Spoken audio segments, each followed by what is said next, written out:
at 271 hanggang 300. Hindi kita mapapatay. Ang distansya sa pagitan ng dalawang panig ay higit sa 10 metro. Sa sandaling ito, nasa ulap si Yang Yiyo. Dahil kaya niyang pinuhin ang miasma, hindi apektado ang kanyang paningin. Nakikita niya ang mga tao sa harapan, ngunit hindi nila nakikita si Yang Yiyo. Bukod dito, higit sa 10 metro ang layo, walang hamog kung saan kakaunti ang mga tao, ngunit mayroong isang bangin. Walang matatakbuhan, maliban kung lumingon ka at pumasok sa hamog. Matapos makita si Ding Yang, nagpasya si Yang Yiyo na magingay para sa matandang ito, kung hindi, mahihirapang harapin ang galit sa kanyang puso. Kung hindi dahil sa kanyang kahangahangang amo, siya ay nasa panganib sa ilalim ng pag-atake ng miasma at makamandag na ahas at langgam. Mahigit 10 metro ang layo mula sa malaking bagay, ang 6 na tao ng Changeling Daoist Priest ay tumingin sa fog at hinintay na lumabas si Yang Yiyo. Lumipas ang kalahating oras, ngunit hindi pa rin lumalabas si Yang Yiyo. Sa oras na ito, tanging ang sirena na si Zialo ang labis na balisa. Sa wakas ay nagkaroon siya ng kaibigan tulad ni Yang Yiyo na naging kaibigan ng hindi sinasadya, at ayaw niyang masangkot si Yang Yiyo sa gulo. Naisip ko na kung hindi ko ito mapapalitan pagkaraan ng ilang sandali, papasok ako at titingnan. Si Zialo ay nababalisa, ngunit ang kanyang buong katawan at mukha ay nakabalot at ang kanyang ekspresyon ay hindi malinaw na nakikita.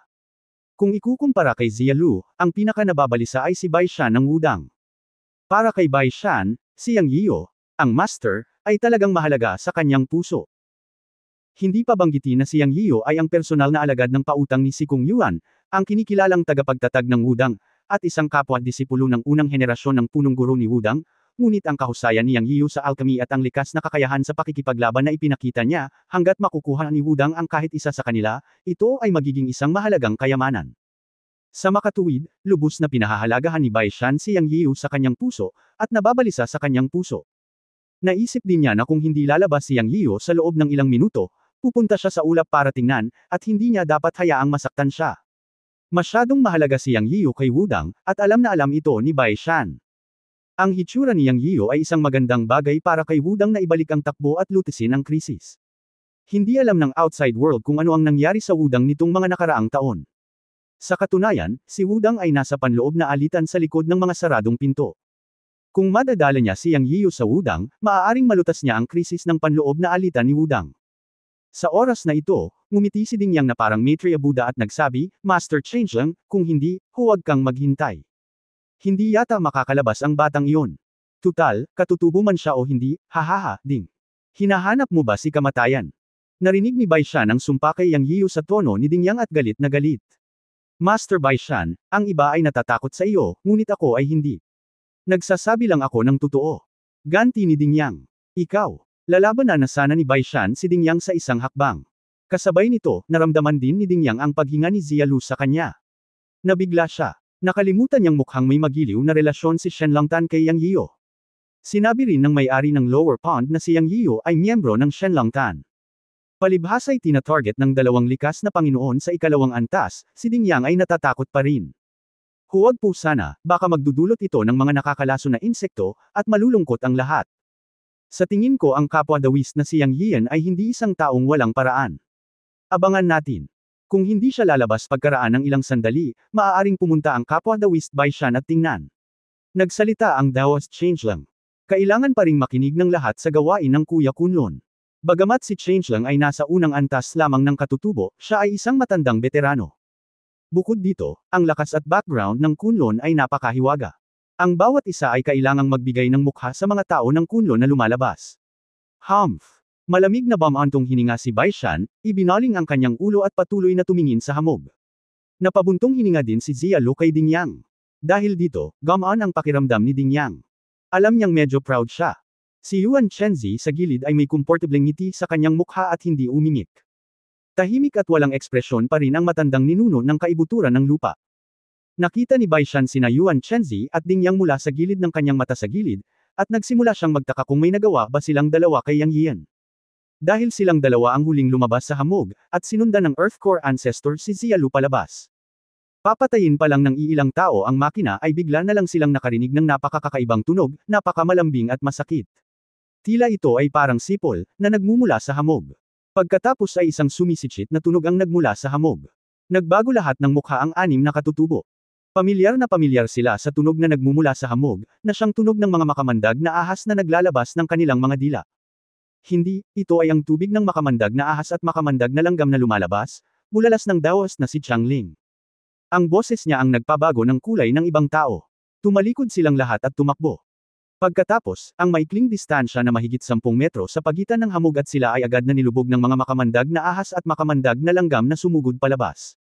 Ang 6 na tao ay agad na nalubog sa sobrang taas ng mga makamandag na insekto. Sa sandaling ito, ang parang sipol na tunog kung minsan ay mabilis at kung minsan ay mabagal, at ang mga nakakalason na insekto ay parang dagat. Gayunpaman, sa sumunod na segundo, natuklasan ni Baishan at ng iba pa ang isang magandang eksena. Napapalibutan nga sila ng dagat ng mga makamandag na insekto, ngunit ang mga kakaibang makamandag na ahas at langgam ay hindi umatake sa kanilang 5, ngunit isang tao lamang ang inatake, ang matandang demonyong si Dingyang. Kahit na si Daos priest na si Changling, Baishan, Zia Lu, Old Ancestor Dizin, o Yuan Chenzi, nalaman nilang lahat na ang mga nakakalason na insektong ito ay dumaan lang sa kanila at hindi man lang umatake sa kanilang 5. Dahil sa kakaibang pag-iisip na ito, naging makulay ang mga ekspresyon sa kanilang mga mukha. Natawa si Baishan nang makita niya ito. Old Demanding, nagdurusa ka rin sa kagantihan, hahaha. Nagulat si Yuan Chenzi at Dixon Lauzo. Pareho silang nag-isip ng dalawang salita sa parehong oras. Artificial. Ang mga makamandag na ahas at langgam na ito ay dapat kontrolin, kung hindi, bakit nila sasalakayin si Dingyang ng mag-isa at hindi ang iba pang 5 tao? Kung ito ay kontrolado ng mga tao, sino ito? Parehong naisip ni Yuan Chenzi at Dixon Lauzo si Yang Yiyo. Dahil nakita rin nila ang eksenang niloko ni Dingyang si Yang Yiyo noon. Kasabay ng sipol na nagmumula sa hamog, mas kumbinsido sina Yuan Chenzi at Dixon Lauzo na malamang si Yang Yiyo yun. Makontrol ni Yang Yiyo ang mga makamandag na ahas at langgam. Ito ay lubhang nakakatakot. Makokontrol din ba niya ang ibang mga hayop? Sa pag-iisip nito, nanginginig sina Yuan Chenzi at Dixon Lauzo sa kanilang mga puso. Sa kabutihang palad, hindi nila niloko si Yang Yiyo kay Dingyang.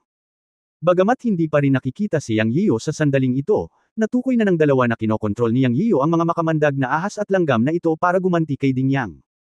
Tungkol naman sa Daoist Changeling, napatingin siya sa matanda na tila namumula sa hamog na may kinang ng liwanag, at hindi ko alam kung ano ang iniisip niya. Bang, bang, bang. Sa bukid, si Dingyang ay nahaharap sa pag-atake ng mga makamandag na ahas at langgam.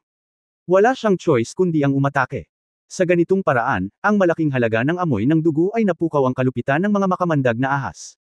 Si Yang Yiyo, na nakatayo sa hamog, ay patuloy na hinaypa ng kanyang bibig upang himukin ang mga makamandag na ahas at langgam na salakayin si Dingyang. Sa kanyang mga mata, si Dingyang, ang matandang demonyong ito, ay talagang hindi simple. Napuno ng makapangyarihang tunay na diwa ang kanyang mga kamay. Sa isang hampas ng palad, kaya niyang mawala ang napakaraming makamandag na ahas at langgam. Gayunpaman, hindi nagmamadali si Yang Yiyo. Ang mga makamandag na ahas at langgam sa buong malaking batuhan ay parang tubig, at hindi niya kayang patayin silang lahat. Tingnan mo kung ilan ang kaya mong patayin, matandang bata, hindi kita kayang patayin, nginisya ni Yang Yiyo sa kanyang puso. Sa pagharap sa malataid na pag-atake ng mga makamandag na insekto, nagsimula na si Dingyang na samuka ng dugo sa kanyang puso. Halatang 6 ang tao, ngunit pinupuntirya lang siya ng mga makamandag na insektong ito. Nang makitang ang ibang mga tao ay dahan-daang nanunood ng biro, nakaramdam ng hindi komportable si Dingyang.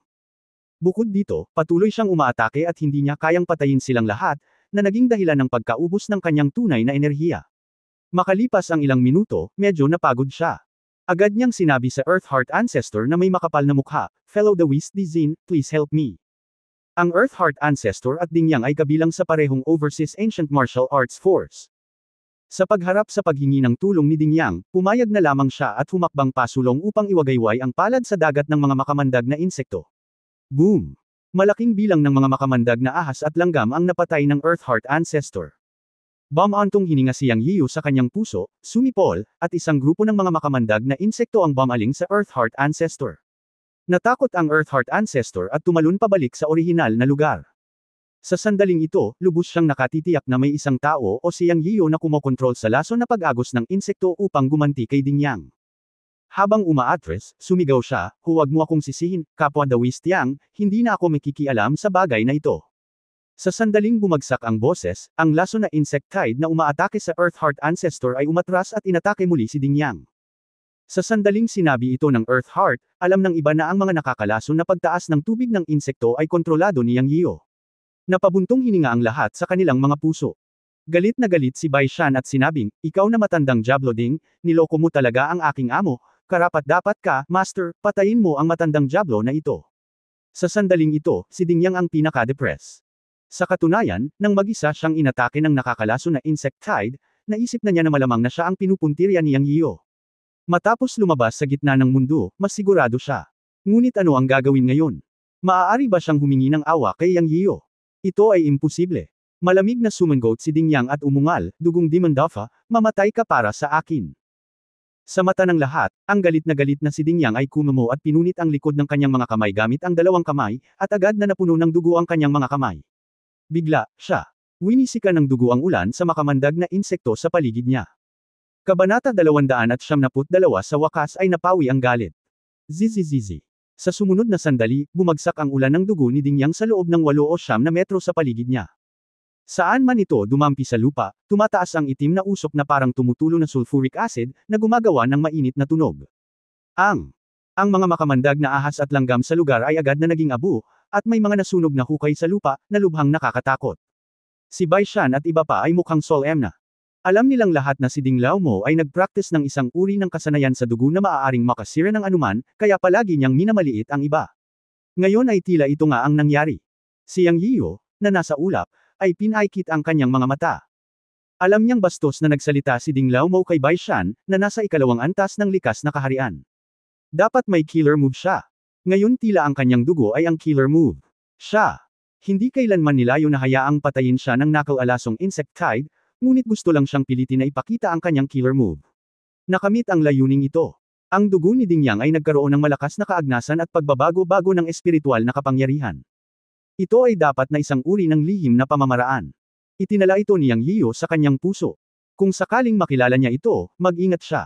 Sa pagtingin sa mga tumpok ng makamandag na ahas at langgam sa loob ng 8 o 9 na metro sa paligid ni Ding Yang, sinabi ni Yang Yiyan sa kanyang sarili, marami ka bang dugo o mas maraming makamandag na ahas at langgam?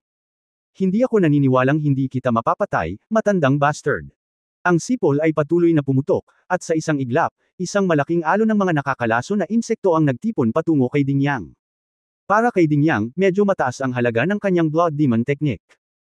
Ang hakbang na ito ay talagang isang hakbang na kahit na ang mga sinaunang mandirigma sa ikalawang antas ng katutubo ay hindi ng ahas na harapin siya ng direkta, ngunit maaari lamang niya itong gamitin ng ilang beses. Ginamit niya ito minsan para may ahon ang sarili sa problema, na malaki na ang halaga. Na may maputlang mukha, umungal si Ding Yang sa Daoist Changeling, Daoist, bakit hindi mo buksan ang tarangkahang bato? Gusto mo bang mamatay ako dito at hayaan ang aking Shenzong na magkagulo sa iyo Kunlun? Hindi na nakatiis si Ding Yang, kaya dinala niya ang Shenzong para i-pressure ang Daoist Changeling. Napaawang ang bibig ni Daoist Changeling dito, at bamulong siya sa kanyang puso, maaaring natatakot ang aking Kunlun sa iyong Shenzong. Ngunit pagkatapos ng pag-iisip tungkol dito, handa pa rin siyang buksan ang tarangkahang bato. Bagamat wala itong kapangyarihan ng dragon, ayaw nitong magmukhang masama. Ang Divine Sect ay ang pinuno sa mga sinaunang sekta sa ibang bansa, at ang kapangyarihan nito ay hindi masama. May mga transaksyon din si Kunlun sa mga sekta sa ibang bansa, tulad ng pagpapalitan ng ilang kayamanan ng dagat, kaya talagang imposibleng mapanood si Ding Yang na pinaglalaroan hanggang mamatay. Sinabi ng Earth Core Patriarch na ang Poison Tide ay kontrolado ni Yang Yiyo, at pinaniwalaan ito ng Daoist Changeling. Tungkol naman sa pagpapabukas ni Ding Yang sa pintong bato, hindi ito nabuksan ng sabay-sabay. Sa katunayan, naunawaan niya na si Ding Yang ang humiling sa kanya na maging tagapamayapa at hikayatin si Yang Yiyo. Sa pag-iisip nito, sinabi ng Daoist Changeling sa hamog na ulap, kabayan Daoist Yang, maaari ka bang huminto para sa kapakanan ng matandang Daoist? Narinig ni Yang Yiyo ang sigaw ni Daoist Changeling at hindi ito pinansin. Nagpatuloy ang sipol. Bibigyan niya ng mukha ang Daoist Changeling, ngunit hindi ngayon. Dapat niyang turuan ng leksyon si Ding Yang. Matapos sumigaw si Changeling, hindi siya sigurado kung bibigyan siya ni Yang Yiyo ng mukha. Wala siyang nakitang sagot sa ulap, kaya tumalikod siya at sinenyasan si Bai Shan at iba pa. Ilang tao ang naglakad papunta sa bangin sa likod nila at sabay na sinalakay ang pader na bato. Boom boom boom. Sa gitna ng nakakabinging tunog, isang bitik na higit sa 1 metro ang lapad ay lumitaw sa bangin, na nahati na parang lindol. Nang makita ito ni Yang Yiyan, ang unang naisip niya ay ang pasukan sa Wuxiang Dojo. Sa sandaling ito, naisip ni Yang Yiyan na sasamantalahin ni Ding Yang ang pagkakataong tumakbo at tumakbo sa lamat. Kaya siya ay tumalon, ang kanyang mga kamay ay puno ng tunay na enerhiya, at lumipad. Mabilis siyang lumabas sa ulap at umungol kay Ding Yang, buksan ang palad ng langit. Pagkatapos uminom ng chi gathering pill sa mabatong lugar, at sumipsip at magpino ng isang bahagi ng nakal-alasong mismo na espiritual na enerhiya, naabot niya ang rurok ng ikasyam na antas ng chi refining stage, na isang malaking hakbang pasulong. Sa sandaling ito, madali niyang maisigawa ang pangalawang palad ng True Chi Transformation Palm, ang Open Heaven Palm. Siya ay natatakot na si Ding Yang ay tumakas, kaya't tinuruan niya ng leksyon ang matandang iyon, at mas mabuti kung maaari niya itong patayin gamit ang isang palad. Tunay na binibigyang pansin ni Ding Yang ang pintong bato na binuksan ni Daoist Changeling at ng ilang iba pa sa likod niya. Nang makita niya ang bitek sa bundok, natuwa siya at nagpaulan muli ng madugong ulan, na ikinamatay ng maraming makamandag na ahas at langgam, at pagkatapos ay lumipad sa bitek sa bundok. Gayunpaman, sa sandaling lumingon siya, isang malakas na bugzo ng hangin ang nagmula sa kanyang mga tainga, at umalangaw-ngaw ang boses ni Yang Yiyo. Nang lumingon siya, nakita niya si Yang Yiyo sa himpapawid na hinahampas siya ng napakalaking True Essence Palm. Sa pagkakataong ito, si Ding Yang ay naging mapait at nagalit at sinabing, Yang Yiyo, malupit ka, sobra niyang kinasusuklaman ito, ngunit kaya lang niyang sumugod sa kalaban. 2 beses niyang ginamit ang magic ng dugo, na lubhang nakasira sa sigla ni Ding Yang.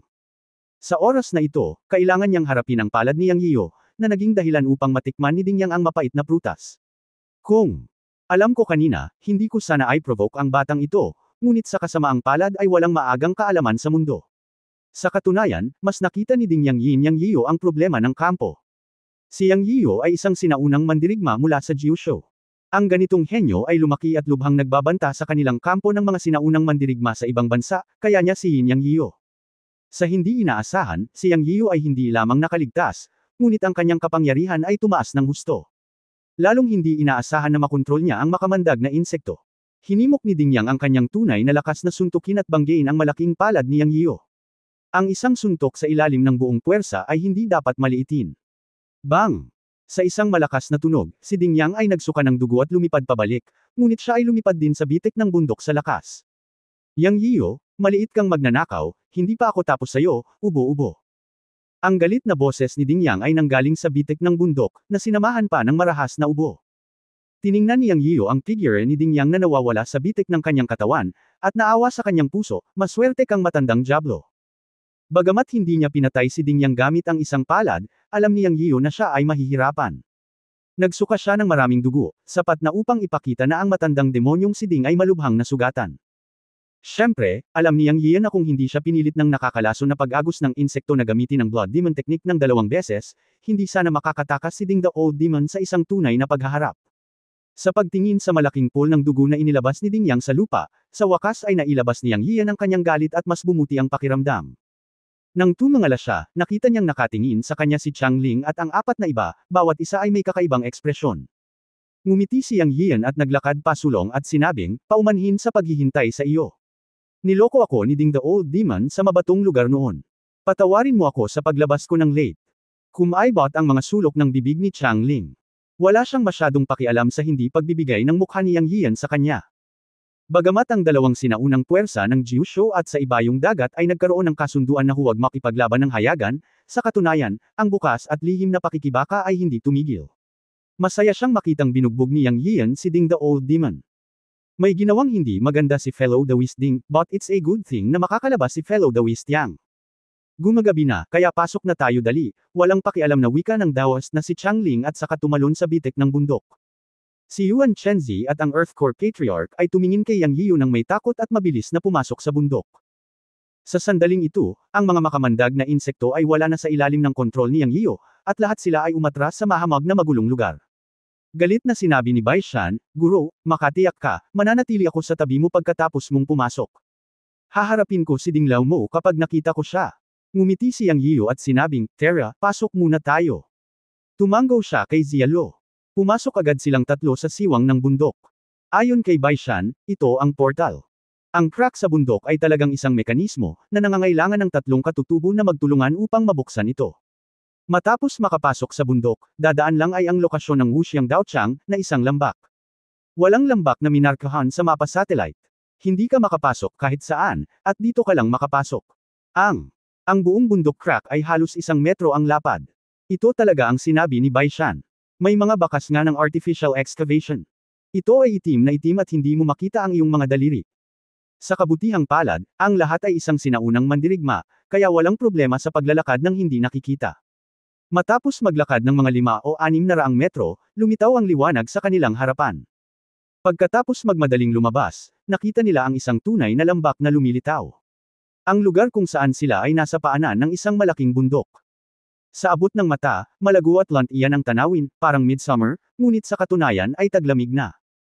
Gayunpaman, ang lambak na ito, na tila napapalibutan ng mga bundok sa lahat ng panig, ay parang naglalakad sa isang tropical na rainforest, na may nagtataasang sinaunang mga puno at umaagos na mga batis ng bundok. Isa itong paraiso. Sa lupa, sa halip na tawagin itong lambak, mas angkop na sabihin na ito ay isang malaking tiyankeng na natural na nabuo. Tila napapaligiran ito ng libu-libong talampakan ng mga bundok na nag-drill sa mga ulap sa lahat ng panig. Nang ilabas ang kanyang espiritual na kamalayan, nalaman ni Yang Yiu na hindi niya kailangang gamitin ang kanyang espiritual na kamalayan dito. Ang boses ng kanyang amo na si Yun Changxi ay tumunog din sa kanyang isipan, "Anak, medyo kakaiba ang lugar na ito, mag-ingat ka." Hindi napigilan ni Yang Yiu na magtanong, "Matanda, ano ang nakita mo?" Ang bundok ay umaalingaw-ngaw sa mga bituin sa langit, at may mga bakas ng induction ng pagkakaisa ng langit at ng tao. Dapat mayroong isang sinaunang porma sayon. May konting trick. Maghintay ng 1 minuto at alisin ang iba at kumilos ng mag-isa. Tingnan mong mabuti ang master. Pagkatapos sumang-ayon sa kanyang puso, lumakad pasulong si Yang Yiu.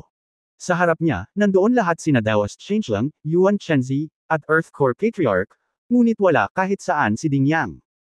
Gayunpaman, nakita pa rin ni Yang Yian ang mga mantsa ng dugo sa lugar, kaya tila si Old Demon Ding ay malubhang nasugatan. Chapter 273 Babae ako at lalaki ka. Sa oras na ito, sinabi ng Daoist na si Changling, "Mga kapwa ko Taoista, ito ang lokasyon ng Wuxian Daoist na templo. Hindi ko alam kung saan ang totoong Daoist Temple Cave sa Lambak. Maghanap tayo ng mga pagkakataon. Ngunit mayroon lamang 10 araw. Pagkatapos ng 10 araw, ang mga bitik sa bundok ay automatikong magsasara, at hindi ka makakalabas sa oras na iyon." Sinasabing isang mekanismo ang crack ng bundok na ito, ngunit imposibleng maberipika kung mekanismo ito. Gayunpaman, nangangailangan ng malaking puwersa upang buksan ito tuwing 10 taon. Pagkatapos ng oras, kahit na ang mga pampasabog ay hindi gagana. Magkita-kita tayo sa loob ng 10 araw. Oh, siya nga pala, mag-ingat sa mga hayop sa lambak. Hindi sila ordinaryong DC. Ang ilan ay maaaring mapunit ang likas na buhay. Gayunpaman, mayroong mga espiritual na gamot sa lahat ng dako dito, ngunit sila ay puno rin ng pantay na panganib. 2 beses na narito ang matandang Daoist, at hindi pa niya naiisip ang kapaligiran dito. Marami sa kanila ay mula sa mga ninuno. Good luck sa inyong lahat. Pagkatapos magsalita ng Daoist na si Changling, mabilis siyang naglakad patungo sa silangan ng hindi nakipag-ugnayan sa sinuman. Si Yuan Chenzi at ang matandang ninuno ng core ng daigdig ay pumili din ng direksyon na aalis. Naiwan sa field sina Yang Yiu, Zialu at Bai Shan. Sa oras na ito, tumingin si Bai Shan kay Zialu at nakitang wala siyang balak umalis.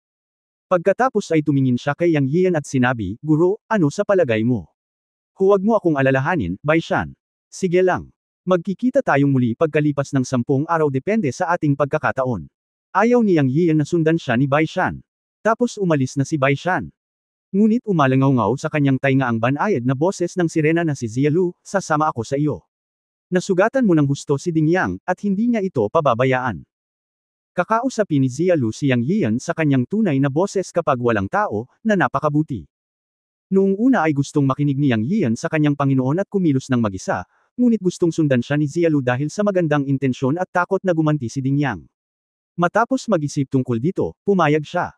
Dati, gusto niyang ihatid siya sa mabatong lugar, ngunit tinanggihan siya nito dahil sa pagiging chauvinismo ng lalaki. Kung tatanggi ulit siya this time, malulungkot siya. Malinaw na naramdaman ni Yang Yian na talagang nagmamalasakit sa kanya ang sirena na si Zialu at tinuturing siyang kaibigan. Natouch siya at tumango at sinabing, "Okay." Anyway, ang master at siya ay nakikipag-usap sa kanilang mga isip, at hindi niya ito marinig. "Zialu, nakapunta ka na ba dito?" Tanong ni Yang Yiu sa kanya. "I came here once last decade, pero wala akong nakitang espesyal. Nakakita lang ako ng 1,000 taong gulang na Polygonum multiflorum. May iba pang mga espiritual na gamot na wala pang 100 taong gulang." Sa katunayan, ang lugar na ito ay nililinis ng sinaunang martial arts world tuwing 10 taon. At ang mga espiritual na gamot na higit sa 100 taong gulang ay matagal nang napili. Ang mga espiritual na gamot na higit sa 1,000 taong gulang ay bihira. Kadalasan, sila ay binabantayan ng mga hayop at hindi madaling makuha. Kung tungkol sa mga espiritual na gamot na 10,000 taong gulang, talagang hindi marami. Ang buong lambak ay hindi malaki o maliit, mga 3 kilometro ang haba at 1 kilometro ang lapad, nahahati sa 5 lugar, silangan, timog, kanluran, hilaga, at gitna. Dumating ako dito 10 taon na ang nakalilipas at pumunta lamang ako sa hilaga. Hindi pa ako nakakapunta sa ibang lugar. Tulad ng sinabi ni Chang Ling, mayroon talagang malalaking hayop dito. Ang mga tigre, lobo, oso, at leopard ay karaniwan dito. Mayroon ding ilang mga hayop na wala na sa mundo. Ang mga hayop na ito ay maaaring dahil sa kapaligiran. Mayroon silang espiritual na enerhiya sa kanilang mga katawan. Tila sila ay mga nilalang na may espiritual na katalinuhan. Napakahirap nilang harapin. Kung nakatagpo mo sila, maaari mo lamang subukang iwasan sila. Sinabi ng sirena na si Zialo kay Yang Yiyo ang lahat ng kanyang nalalaman. Ngunit si Yang Yiyo ay nakikipag-usap sa kanyang Panginoon sa kanyang puso, kung saang direksyon siya dapat pumunta. Ang espiritual na kahulugan ni Yang Yiyo ay hindi magagamit dito, ngunit ang kanyang master na si Yun Changxi ay isang pinakamataas na antas na immortal. Siya ay nasa isang estado ng espiritu at maaaring makahanap ng ilang mga lugar na hindi nakikita ni Yang Yiyo. Nang tanungin ni Yang Yiyo kung aling direksyon ang pupuntahan, ang sagot ni Yun Changxi ay, ang bundok dito ay umaalingaw-ngaw sa mga bituin ng Jotian. Mula sa pananaw ng bundok, tumataas ang silangan at lumulubog ang kanluran. Karaniwang tumaas sa silangan at lumutang sa kanluran, ngunit ang hilaga at timog ay kakaiba. Ang aura ay gumagalaw sa isang pag-ikot ng Tai Chi, na nagtitipon at sumisipsip ng espiritual na enerhiya ng langit at lupa sa lambak. Sa pagtingin sa malalim sa lambak, mayroong isang mahinang kinang ng baligtad. Ito ay talagang isang kakaibang kababalaghan na nabuo ng makapal na espiritual na enerhiya. Kung hindi nagkakamali ang master, dapat mayroong isang misteryo sa gitnang lugar ng lambak. Sinabi ng matandang lalaki na ang sentro ay kung saan naruroon ang Wuxiang Daoist Temple, kaya dapat tayong dumiretso sa gitnang lugar. Nagningning ang mga mata ni Yang Yiyo habang nagsasalita, at lalakad na sana siya pasulong. Ano ka ba nagmamadali, little brat? Kung ikaw ay dumiretso ng ganito, hinding-hindi mo talaga mapapasok ang misteryo ng gitnang rehiyon sa iyong buhay. Sinabi ko sa iyo na ang kabundukan dito ay umaalingaw-ngaw sa mga bituin ng Jotian, at mayroong parehong kapangyarihang yin at yang gaya ng langit at lupa.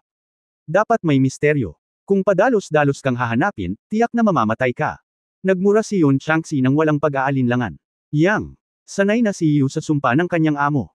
Inilibot niya ang kanyang mga mata at sinabi, matanda, paano mo sasabihing pumunta? Makikinig ako sayo.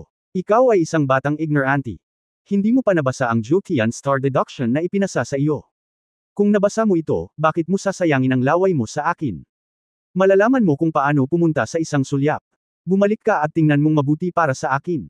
Pagkasabi niya nun, nagpatuloy siya, narinig ko. Pumunta ayon sa momentum ng mga bundok. Pumunta sa counterclockwise, pumasok sa silangan at pagkatapos ay sa kanluran, pagkatapos ay pumunta sa pakanan sa timog at pagkatapos ay sa hilaga, at sa wakas ay dumiretso sa gitna mula sa hilaga. Pagkatapos ay makikita mo kung mayroong isang misteryo sa gitnang rehiyon. Okay, ang natitira ay nasa iyo. Huwag mo akong pakialaman. Pagkatapos sabihin iyon, tumahimik si Yun Changxi. At nakasanayan na rin ni Yang Yiyo. Pagkatapos ay tumingin si Yang Yiyo kay Zialo at sinabi, pumunta tayo sa silangan para tingnan. Okay. Para kay Zialo, hindi mahalaga kung saan siya pupunta. Ito ay tungkol sa pakikipagsapalaran at swerte. Magandang bagay na humanap ng mataas na kalidad na espiritual na gamot, ngunit kung hindi niya ito mahanap, hindi niya ito pipilitin. Isa siyang fish demon at walang kasing lakas ng pakiramdam. Ng utilitarianismo. Kung ikukumpara sa paghahanap ng espiritual na gamot, mas nababahala si Zialo tungkol sa pakikipag-chat kay Yang Yiyo. Bagamat halos 1,000 taon na siyang nagsasanay, hindi pa rin niya naiintindihan ang mga tao. Halimbawa, ang tinatawag na pag-ibig sa pagitan ng mga lalaki at babae sa mga tao ay parang isang sumpa sa kanyang memorya. Ang mga babae ay maaaring mamatay para sa mga lalaki, ang mga lalaki ay maaaring ipagsapalaran ang kanilang buhay para sa mga babae, ang mga magkasintahan ay nagtataksil at saktan ang isa't isa, at iba pa. Sa mga bagay na ito na nangyari sa mga tao, maraming bagay ang hindi maintindihan ni Zialo, pero curious din siya at gustong intindihin. Sa mahabang taon, wala siyang kaibigan, at walang nagturo sa kanya ng mga bagay na ito. Bagamat maraming tao sa Shenlongtan, hindi siya nang ahas na ipakita sa iba ang kanyang tunay na mukha. Ang bawat miyembro ng Shenlongtan ay gumagalang lamang sa kanya. Kaya mas gusto ni Zialo na makasama si Yang Yiyo, na maaaring maging kaibigan niya. Ang dalawa sa kanila ay pumunta sa silangan, nag-uusap habang naglalakad. Tatanungin ni Yang Yiyo si Zialo tungkol sa ilang bagay sa sinaunang sekta, at magtatanong si Zialo ng ilang mga tanong na tila hanggal ngunit makatwiran kay Yang Yiyo. Halimbawa, tinanong ni Zialo si Yang Yiyo, ano ang pagkakaiba ng lalaki at babae? Natigilan si Yang Yiyu nang marinig ang tanong nito. Ano ba naman itong tanong na ito? Ano ang pagkakaiba ng lalaki at babae? Ngunit sa pag-iisip tungkol sa katotohanan na si Xia Lu ay isang sirena at isang demon cultivator, at isang demonyo na may simpleng pag-iisip, casual niyang sinabi, maiintindihan mo ito bilang lalaki at babae, tulad ng ako ay lalaki at ikaw ay babae, iyon ang pagkakaiba. Kung gayon, ano ang pag-ibig? Masyadong malaki ang tanong na ito. Masasabi ko lang sa iyo na ang pag-ibig ay ang mga lalaki at babae ay may magandang impresyon sa isa't isa, at pagkatapos ay maaari silang magbigay para sa isa't isa. Anyway, gusto nila ang isa't isa. Oh, so ayun, parang naiintindihan ko na ng kaunti, sa pagkakataong ito, tumanggo si Xia Lu, at pagkatapos ay biglang nagsabi, kung ganoon, pwede ba kitang magustuhan? Nagulat si Yang Yian matapos itong marinig, napalunok ng kanyang laway, at ang larawan ng kanyang sarili na nakikipagtalik sa isang isda ay lumitaw sa kanyang isip. Agad na nag-goosebumps ang buong katawan niya, at nagmamadali siyang nagsabi, hindi mo ako magustuhan. Bakit? Sabi mo babae ako at lalaki ka. Ang lalaki at babae ay pareho sa mga lalaki at babae. Pwede bang pagsamahin ang dalawa? Puno ng kalituhan ang tono ni Xia Lu. Ako ay isang fucking na tao, ikaw ay isang isda, paano ito posible? Sabi ni Yang Yian, ngunit sa sandaling sinabi niya ito, naramdaman niyang mali ang sinabi niya. Mukhang napakasakit ng pangungusap na ito, nako, napakasakit sa isda. Oo nga, naramdaman niya ang bahagyang panginginig ng katawan ni Xia Lu. Bagamat nakamaskara siya, mukhang hindi masaya ang mukha niya. Pagkaraan ng ilang sandali, dahan-daang sinabi ni Xia Lu, sa totoo lang, naiintindihan ko na may mga pagkakaiba sa pagitan ng mga tao at mga demonyo. Medyo napahiya si Yang Yian, at umubo ng 2 beses, bueno, ang ibig kong sabihin ay maaari tayong maging napakabuting magkaibigan, at maibibigay din ng mabubuting kaibigan ang lahat para sa isa't isa. Talaga, syempre totoo. Gusto kitang maging kaibigan habang buhay. Oo, basta masaya ka. Ang pakikipag-chat kay Xia Lu ay naglagay kay Yang Yian sa matinding pressure. Anyway, hindi siya naglakas loob na magsalita tungkol sa lalaki at babae. Bagamat maganda ang mukha niya, mukha ng tao, ngunit iniisip ang ginintoang kaliski sa kanyang leeg, nanginginig si Yang Yian. Nag-usap ang dalawa ng ganito, at pumasok sa silangang kagubatan ng lambak. Ayon sa mga tagubili ng master, lumakad sila ng pakaliwa sa kanluran. Sa isang tiyak na sandali, pagkatapos dumaan sa isang matitinik na palumpong, isang malakas na dagandong ang biglang tumunog sa kanyang mga tainga. Ungol. Ang mga sanga at dahon ng malaking sinaunang puno ay gumagalaw na parang tinatangay ng malakas na hangin. Nanunuot ang eardrums ni Yang Yiyu at ang kanyang mukha ay nagbago ng husto. Tumingin siya sa unahan at hindi napigil ang sumigaw, halimaw. 20 metro sa harapan nilang dalawa, isang oso ang tumayo, ang mga mata nito ay pula ng dugo, napakakakaiba, ngunit ramdam ni Yang Yiyu ang malakas na espiritual na pagbabago-bago mula sa oso, halatang ito ay isang monster cultivator, at isang halimaw na nagkaroon na ng espiritual na katalinuhan. Kabanata 274, Pagpatay sa Demon Bear na palihim na pag-atake ni Ding Yang. Ang oso na nasa harapan niya ay isang ordinaryong oso lamang. Wala itong bloodline ni Daor at Hao Dudo. Nabuksan nito ang espiritual na katalinuhan nito dahil nabuhay ito ng matagal upang maging isang espiritu dahil ang espiritual na enerhiya ng langit at lupa ay mas malakas kaysa sa labas ng mundo. Ngunit hindi iyon espiritong hayop. Malaki ang pagkakaiba sa pagitan ng mga espiritong hayop at mga demonyong hayop. Ang mga espiritual na hayop ay may espiritualidad, na makikita at madarama ng mata. Tulad ni Daor, makikita mo na sila ay puno ng espiritualidad sa isang sulyap. Ngunit ang mga demonyong hayop ay mga ordinaryong hayop. Matapos hugasan ng espiritual na enerhiya ng langit at lupa sa mahabang panahon, o paglunok ng mga espiritual na gamot at iba pang likas na kayamanan sa mahabang panahon, binuksan nila ang kanilang espiritual na katalinuhan ng may kumpiyansa. Sa ilang mga kakayahan, maaari nilang lunukan at iluwa ang kakanyahan ng langit at lupa, gumawa ng demonyong enerhiya sa kanilang mga katawan, at maging mas malaki at mas malakas. Kung tungkol sa mga espiritong hayop, kung tuwirang sabihin, sila ay ipinanganak na may espiritual na karunungan.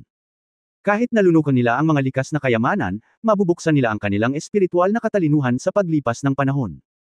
May natutunan si Yang Yiyu tungkol sa kapangyarihan ng mga demonyong hayop mula sa pamana ng kanyang amo. Masasabing napakabangis at makapangyarihan. Iba ang kapaligiran dito. Ito ay isang liblib na lugar na may mga bundok, tubig at kagubatan. Ang espiritual na enerhiya ng langit at lupa ay malakas. Hindi nakakagulat na ang mga halimaw ay maaaring gawin dito. Mula sa hininga, nalaman ni Yang Yian na ang dugo at chi ng halimaw na oso na ito ay tumataas mula sa malayo. Talagang lampas ito sa saklaw ng mga mabangis na hayop. Umakyat sa puno para masilungan. Ang ilang halimaw dito ay kasing lakas ng mga likas na hayop, o mas malakas pa. Noong nakaraang pagkakataon, pinatay ng tigre ang isang pangalawang antas na sinaunang mandirigma. Huwag gumamit ng malupit na puwersa laban sa kanila. Ang boses ni Zialo ay narinig sa tenga ni Yang Yian. Sa pagtingin sa may kantab na itim na halimaw na oso, natitiyak ni Yang Yian na tama si Zialo. Tumalon silang dalawa at tumalon sa isang higanteng puno na may diameter na mahigit kalahating metro. At pagkatapos lamang nilang umakyat sa puno, ang halimaw na oso ay tumitig sa tansong kampana at ungol. Sa dagandong, nakita talaga ni Yang Yian na may enerhiyang lumalabas sa bibig ng oso. Medyo hindi siya sigurado sa kanyang puso, iniisip na hindi ito aakyat sa puno. Sa sumunod na sandali, gumalaw ang oso, at nahiga. Ang mga paa nito ay gumawa ng ingay sa lupa, at ang buong lupa ay nanginig. Pagkatapos, ang oso ay tumalon pasulong at mahigit 3 metro ang taas. Paglapag nito, mga 10 metro ang taas nito. Sa dalawang paglukso, ito ay nasa ilalim ng puno kung saan naroon sina Yang Yian at Zialo. Ito, hindi umakyat sa puno, ngunit pinawisan si Yang Yian. Ngunit biglang hinampas ng halimaw ang puno. Bang! Ang buong puno ay nanginginig ng husto, at ang mga dahon ay nahulog na parang mga snowflake sa epekto ng oso. Maging ang ilang mga sanga na kasing kapal ng mga braso ay gumawa ng kaluskos at agad na nabali at bumagsak sa lupa. Sina Yang Yian at Zialo ay pabaya at nahulog mula sa puno. Wow, napaka-competitive ng halimaw na ito, sabi ni Yang Yian sa sarili habang nakatingin sa umuungal na oso sa ibaba. Bang! Isa pang banggaan. Ang kalahating metrong diametro na puno ay gumawa ng tunog ng pagbitak at malapit ng masira. Talon-dali, sabi ni Yang Yian at tumalon sa puno kasama si Zialo. Sa sandaling ito, ang tila magaspang na malaking katawan ng oso ay hindi mabagal. Sa kabaligtaran, ito ay napaka-flexible. Sinuntok nito sina Yang Yian at Zialo. Good beast, hindi mo kami pakakawalan kahit magtago ka, ingat ka. Habang nagsasalita si Yang Yian, ginamit niya ang Heaven Shaking Palm upang matamaan ang oso na sumugod sa kanya. Boom! Ungol. Isang totoong enerhiya na palad ang tumama sa katawan ng oso, at ang oso ay agad na natumba sa lupa, at ito ay nagpakawala ng dagandong. Tingnan mo, hindi kita papatayin, ungol ni Yang Yian. Akala niya ay kahanga-hanga siya, ngunit natumba siya sa lupa ng kanyang palad. Nang matapos siyang magsalita, alam niyang mali siya. Napakagaling talaga ng monster bear na ito. Ang kanyang Heaven Shaking Palm ay maaaring pumatay ng 4 na sinaunang mandirigma na may ika-9 na antas ng madilim na enerhiya, ngunit ang palad na ito ay tumama sa oso, at tila wala itong gaanong epekto. Dahil sa isang iglap, ang oso ay tumayo sa lupa na ang kanyang mga paa ay parang oso na walang tao, umuungal, at ang mga balahibo sa kanyang katawan ay tumindig. Ang hampas ng palad ay parang pangangilati, at walang epekto, kaya't muli itong tumalsik. Ungol. Maaari itong tumalon ng higit sa 10 metro ang layo at higit sa 3 metro ang taas, na talagang nakakatakot. Natigilan si Yang Yian at inabot ang kanyang ulo. Hindi ako naniniwalang hindi kita mapapatay, isang hayop, pagkatapos sabihin iyon, inipon niya ang kanyang tunay na lakas at sinampal ito muli, Open Heaven Palm. Bang! Ang tunay na enerhiya ni Yang Yian ay nagbago ng palad, sa kabuuan ay 3 palad, ang bawat palad ay mas malakas kaysa sa unang palad, at ang Open Heaven Palm ay ang pangalawang palad. Sino ang nakakaalam na kapag ang hampas ng palad na ito ay dumaan, naramdaman na ang isang malakas na demonyong aura ay nagmula sa oso, at ang lakas nito ay nadagdagan din. Sa pagkakataong ito, hindi pinatumba ng Open Heaven Palm ang oso mula sa kalagitnaan ng hangin na tumalon. Pagkatapos lamang ng isang nakakabinging dagandong, ang Heaven Open Palm na nabuo ng tunay na enerhiya ay naging invisible, at ang bilis ng oso ay hindi nagpakita. Nagmamadali itong lumapit at direktang hinawakan ang ulo ni Yang Yian. Ito ay natakot kay Yang Yian nang halos mamatay. Sa kabutihang palad, si Zialo sa likod niya ay gumawa ng hakbang sa sandaling ito. Nakita din ni Yang Yian ang malamig na liwanag na kumikislap sa gilid ng kanyang mga mata. Ding-dong! Isang putok ng sparks lang ang nakita niya sa gilid ng kanyang mga mata. Ungol! Napasigaw sa sakit ang oso ng kasamahan, at hindi sinasadyang lumipad sa gilid ang kanyang malaking katawan. Sa oras na ito, nakita ni Yang Yian na naglabas si Zialo ng isang espada mula sa kung saan at tumabi sa kanya. Nakatayo pa rin ang oso na 3 metro ang layo habang nakabaligtad ang buhok, nakatingin sa 2 tao. May sugat sa harap na paa nito, at umaagos ang dugo, pero parang skin break lang iyon, at hindi naman malalim ang sugat. Sa oras na ito, nalanghap ni Yang Yian ang malamig na hangin sa kanyang puso. Alam niya na si Zialo ay nasa ikalawang antas ng likas na lakas. Ang kanyang espada ay hindi pinutol ang mga kuko ng oso, ngunit nabali lamang ang isang hindi masyadong malalim na sugat. Gaano kalakas ang balat ng hayop na ito? Hindi napigilan ni Yang Yian na sabihin. Magsanib puwersa tayo at huwag basta-basta. Nararamdaman ko na ang kapangyarihan ng demonyo sa demonyong oso na ito ay napakalakas, at ang aura nito ay hindi mas mahina kaysa sa akin. Mataimtim na sabi ni Zialo. Walang anuman na tumanggo si Yang Yian. Mababa ang tingin niya dito kanina. Sa mata niya, isa lang itong oso. Ngayon hindi siya naglakas loob na isipin iyon. Ito ay isang oso sa harap niya, ngunit ito ay isang demonyong oso na nabuhay ng nakakaalam kung ilang taon, binuksan ang espiritual na katalinuhan nito upang lamunin ang kakanyahan ng langit at lupa, at kumain ng hindi mabilang na mga espiritual na gamot dito sa loob ng maraming taon. Marahil ay dahil nasugatan ito ng espada ni Zialo kaya natakot ito. Ang demonyong oso ay hindi nagmamadaling sumunggab muli sa kanila. Nakabaluktot pa rin ito sa pares ng makakapal na paa sa harapan at nakalok sa kanilang dalawa ang pulang dugo nitong mga mata. Malinaw na nakikita ni Yang Yiyo sa oras na ito na ang hayop ay may matatalas na kuko sa mga kuko nito na mas makapal kaysa hinlalaki ng isang nasa hustong gulang. Ang bawat isa sa 5 makapal na itim na pako ay 7 o 8 pulgada ang haba.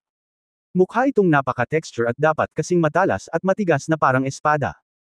Sa sandaling ito, ang boses ni Master Yun Changxi ay umalangaw-ngaw sa isip ni Yang Yiyo, na nagsasabing, "Anak, ang kahinaan ng demonyong oso na ito ay nasa mga mata nito. Ang pagpindot sa ibang mga lugar ay hindi magkakaroon ng malaking epekto. Patayin mo kung kaya mo. Ang mga sibilisadong demonyong hayop ay bihira sa iyong mundo. Ang balahibo at dugo nito ay maaaring gamitin sa paggawa ng mga anteng-anteng, at ang abdo nito ay maaaring gamitin sa paggawa ng mga tabletas. Magagamit mo ito para gumawa ng mga tabletas para sa pagtatayo ng pundasyon, at ang epekto ay magiging napakaganda. Matanda, dapat ko bang sunugin ang demonyong oso na ito ng tunay na apoy?" Tanong ni Yang Yiyo. Siyempre ang tunay na apoy ay kapaki-pakinabang, ngunit hindi mo gusto ang balat ng oso. Hindi madaling makatagpo ng isang sibilisadong halimaw. Ang iyong kapatid, ang alibughang anak, ay susunugan ito. Huwag gamitin ang tunay na apoy. Anyway, ang mga halimaw na cultivator ay bobo, ngunit mayroon silang mas malupit na puwersa. Sa tulong ng sirena, maaari mong labanan at dagdagan ang iyong karanasan sa labanan. Sa totoo lang, basura ang iyong karanasan sa pakikipaglaban. Hindi pinahintulutan ni Master Yun Changxi ang paggamit ng tunay na apoy, at direktang hinayaan si Yang Yiyo na makipaglaban ng direkta upang sanayin ang karanasan sa pakikipaglaban. Okay, hindi ako naniniwala na hindi ko matalo ang isang oso. Gusto rin ni Yang Yiyo ang balat ng oso, dahil napakasarap gumamit ng mahiwagang anteng-anteng para labanan ang demonyo na si Liliang Shan noong nakaraang pagkakataon. Ngunit ang magkapatid na Lu ay walang mga materyales upang pinuhin ang anteng-anteng, at ang halimaw na cultivator na ito ay naging anteng-anteng na ngayon sa mga mata ni Yang Yiyo. Sa tabi ni Zialo, nagkaroon din ng kumpiyansa si Yang Yiyo. Ang mabuting Zialo ay likas sa ikalawang antas. Zialo, ang fatal point ng Monster Bear ay nasa mata.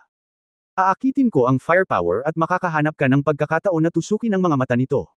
Sinabi ni Yang Yiyo kay Zialo ang nakamamatay na punto ng Monster Bear na sinabi sa kanya ng Master. Hayaan akong maglabas ng firepower, at sasaksakin mo ang mahinang lugar ng demonyong oso. Ibinigay ni Zialo ang malambot na espada habang nagsasalita. Nagkasakit na naman ang lalaking chauvinism ni Yang Yian, isa siyang malaking tao. Gagawin ko ito, kahit na malakas ang halimaw na ito, isa itong oso, at hindi ito kasing flexible ng mga tao. Tsaka gusto ko din mag-practice. Ungol.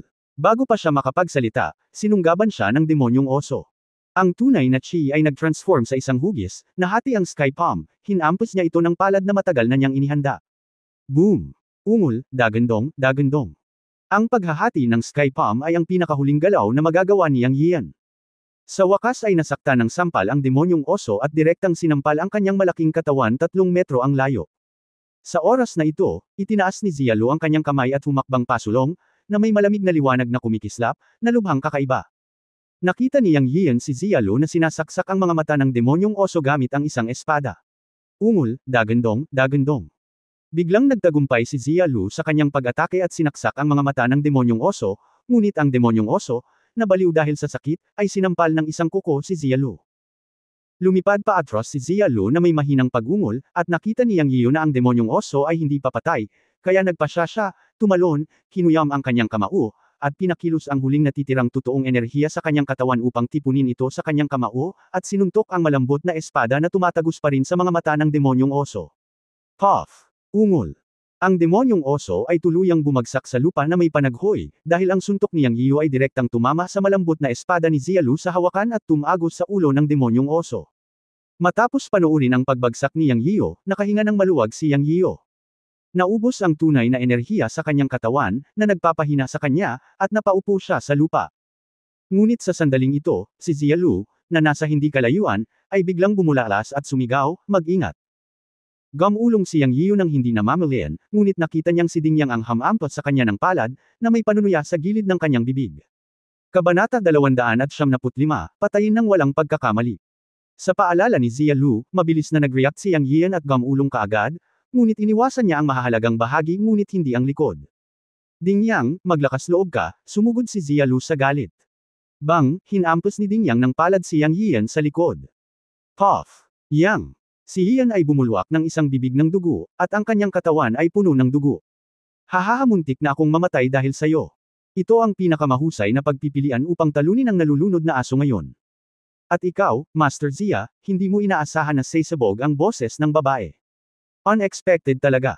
Palagi kong iniisip na ang Panginoon ng Shenlongtan ay isang matandang lalaki, ngunit hindi ko inaasahan na ito ay isang babae. Nakakatuwa haha." Walang pigil na tawa ni Dingyang. Narinig na niya noon ang dagandong ng Demon Cultivator at naakit siyang pumunta rito. Sa hindi inaasahang pagkakataon, nakita niya sina Yang Yiyan at Zia Lu na nakikipaglaban sa demonyong oso, kaya nagtago siya sa dilim upang makita kung makakahanap siya ng pagkakataon. Gaya ng inaasahan, nadismaya sina Yang Yiyo at Zia Lu, at agad na sinamantala ang pagkakataong salakayin si Yang Yiyo. Ang mga sugat ni Dingyang ay gumaling na ngayon, at tumingin siya kina Yang Yiyo at Zia Lu na may dugo sa kanilang mga bibig, at siya ay ganap na walang prinsipyo. Nakita ni Dingyang si Zia Lu na binugbog at nasugatan ng Demon Cultivator, at nakita niyang nauubusan na ng lakas si Yang Yiyo, kaya tumalon siya at sinampal si Yang Yiyo. Bagamat hindi ito nakamamatay, ito ay isang malakas na sampal sa likod, at naniniwala si Dingyang na hindi magkakaroon ng madaling panahon si Yang Yiyo. Sa sandaling ito, puno siya ng kumpiyansa. Hindi siya sigurado kung kaya niyang papatayin si Zia Lu, ngunit sigurado siyang kaya niyang harapin si Yang Yiyo, dahil walang mga nakakalason na insekto para sa kanya upang magmaneho. Dumating si Zia Lu mula sa malayo upang iligtas si Yang Yiyo, at napangisi lang si Dingyang nang makita niya ito. Bago dumating si Zia Lu, ipapadala niya sa kanluran si Yang Yiyo, na sumusuka na ng dugo. Matapos magtagumpay si Yang Yiyan sa isang hampas ng palad, samuka siya ng dugo. Mahigpit na sinundan ni Dingyang na may tawanan. Nag-imbak siya ng maraming totoong enerhiya sa kanyang palad at hinabol si Yang Yiyan at muling sinaktan. Naniniwala si Dingyang na sapat na ang suntok na ito para patayin si Yang Yiyan. Sa kanyang mga mata, si Yang Yiyan ay ngayon ay malubhang nasugatan at isang korderong kakatayin. Para naman kay Yang Yiyan, ang kanyang katawan ay bumulusok pagkatapos ng hampas ng palad ni Dingyang, ngunit tiyak na hindi ito kaawa-awa gaya ng iniisip ni Dingyang. Nang walang ibang dahilan, nag-practice si Yang Yiyan ng Shen Kun Tempering Body Art, at ang kanyang malakas na katawan ay hindi para ipakita. Ang hampas ng palad ni Dingyang sa kanyang likod ay maaaring magbahagi ng malaking kapangyarihan. Kahit samuka siya ng dugo ay kinaya niya. Bukod dito, sa sandaling gumulong ang kanyang katawan, kumuha si Yang Yiyan ng isang patak ng tubig ng buhay mula sa espasyo ng palayok ng Chen Kun at nilamon ito. Para sa pagpapagaling, ang tubig ng buhay ay isang magic na gamot, at maaari siyang gumaling sa isang iglap. Bukod dito, ang malakas na sigla ay maaaring gamitin sa katawan, at ang mahika ng tubig ng buhay ay maaaring ipakita sa lahat ng dako. Pagharap kay Dingyang na humahabol sa kanya at hinampas siya ng pangalawang palad, alam ni Yang Yiyan na hindi niya maasahan si Zia Lu. Medyo malayo siya kay Zia Lu. Pagdating niya, hahampasin siya ni Dingyang para maging meat paste. Kaya't kinuyam ni Yang Yiyan ang kanyang mga kamay, ang kanyang mga mata ay puno ng pamatay na layunin, at ang kanyang katawan ay tumalon at tumakbo patungo kay Dingyang, habang sumisigaw sa kanyang puso, "Matanda, tulungan mo ako." Alam ni Yang Yiyan na si Master Yun Changxi lang ang makakaharap kay Dingyang ngayon. Sa kakaibang lugar na ito, hindi niya magagamit ang kanyang espiritual na kamalayan, ngunit mayroong isang mahusay na master dito, at ginamit ng master ang kapangyarihan ng kaluluwa. Kakaiba ang lugar na ito, ngunit naniniwala si Yang Yiyan na hindi ito magiging mahirap para sa master. Kung magagawa niya, hindi niya hahayaang kumilos ang master, dahil alam niyang hindi kumpleto ang kaluluwa ni Master Yun Changxi, at ang paghingi sa kanya ng tulong ay makakaubos ng mahina na niyang kapangyarihan ng kaluluwa. Ngunit ngayon, nahaharap sa krisis sa buhay at kamatayan, kailangan niyang hilingin kay Master Yun Changxi na kumilos. "Mabahong bata, may utang ako sa iyo sa dati kong buhay. Hahayaan mo akong matulog ulit at papatayin." Nagmura si Master Yun Changxi, ngunit kumilos din siya.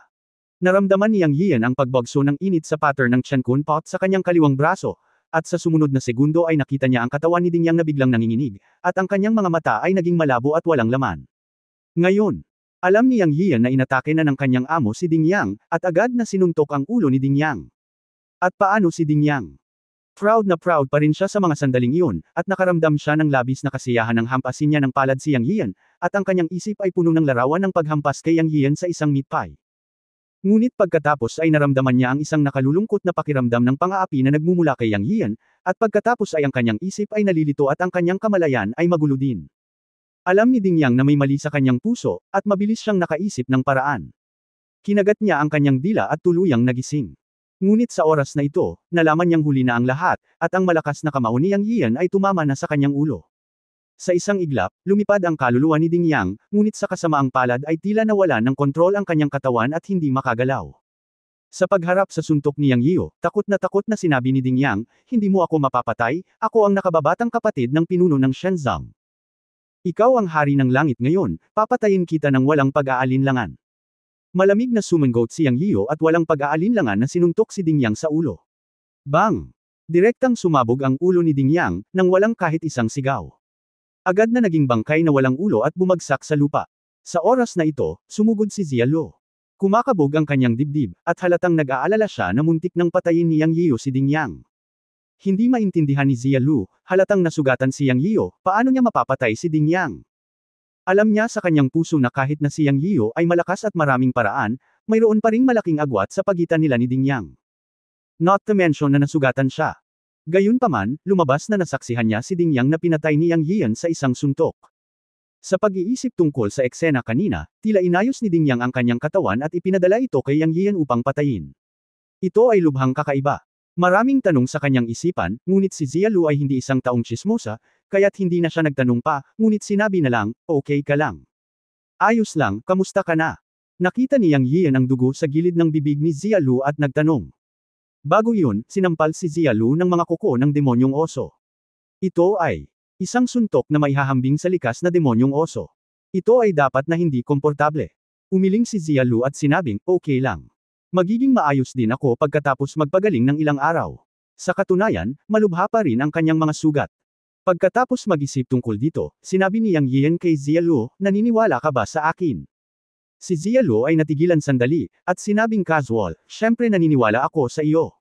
Nang walang pag-aalinlangan. "Okay, kung maniniwala ka sa akin, buksan mo ang iyong bibig, bibigyan kita ng isang bagay upang gamutin ang iyong mga sugat, ngunit kailangan mong manampo na hindi mo ipaalam sa ikatlong tao kung ano ang ibibigay ko sa iyo." Seryosong tumingin si Yang Yian kay Xia Lu. "Kayong mga tao ay may panata, at gayon din ako, ang mga demonyo. Don't worry, I swear not to tell you. Kaibigan kita." Seryosong nagsalita si Xia Lu, at pagkatapos ay tinanggal ang kanyang saplot. Nalantad ang kanyang magandang mukha, at si Yang Yian ay hindi nang ahas na tumingin sa kanya ng diretsyo. Napalunok siya ng laway at sinabing, "Buka ang bibig mo." Ibinuka ni Xia Lu ang kanyang bibig nang marinig niya ito. Sa oras na ito, pinitik ni Yang Yian ang kanyang daliri at ipinitik ang isang patak ng tubig ng buhay sa bibig ni Xia Lu. Itinuring ni Yang Yian ang tubig ng buhay bilang 10,000 beses na mas mahalaga kaysa sa anumang elixir. Ang tubig ng buhay ay produkto ng Chen Kun Pot. Sa mga salita ng kanyang Panginoon, ito ang kanyang buhay, na lubhang mahalaga. At pinatunayan ng mga katotohanan na ang tubig ng buhay ay talagang mahika.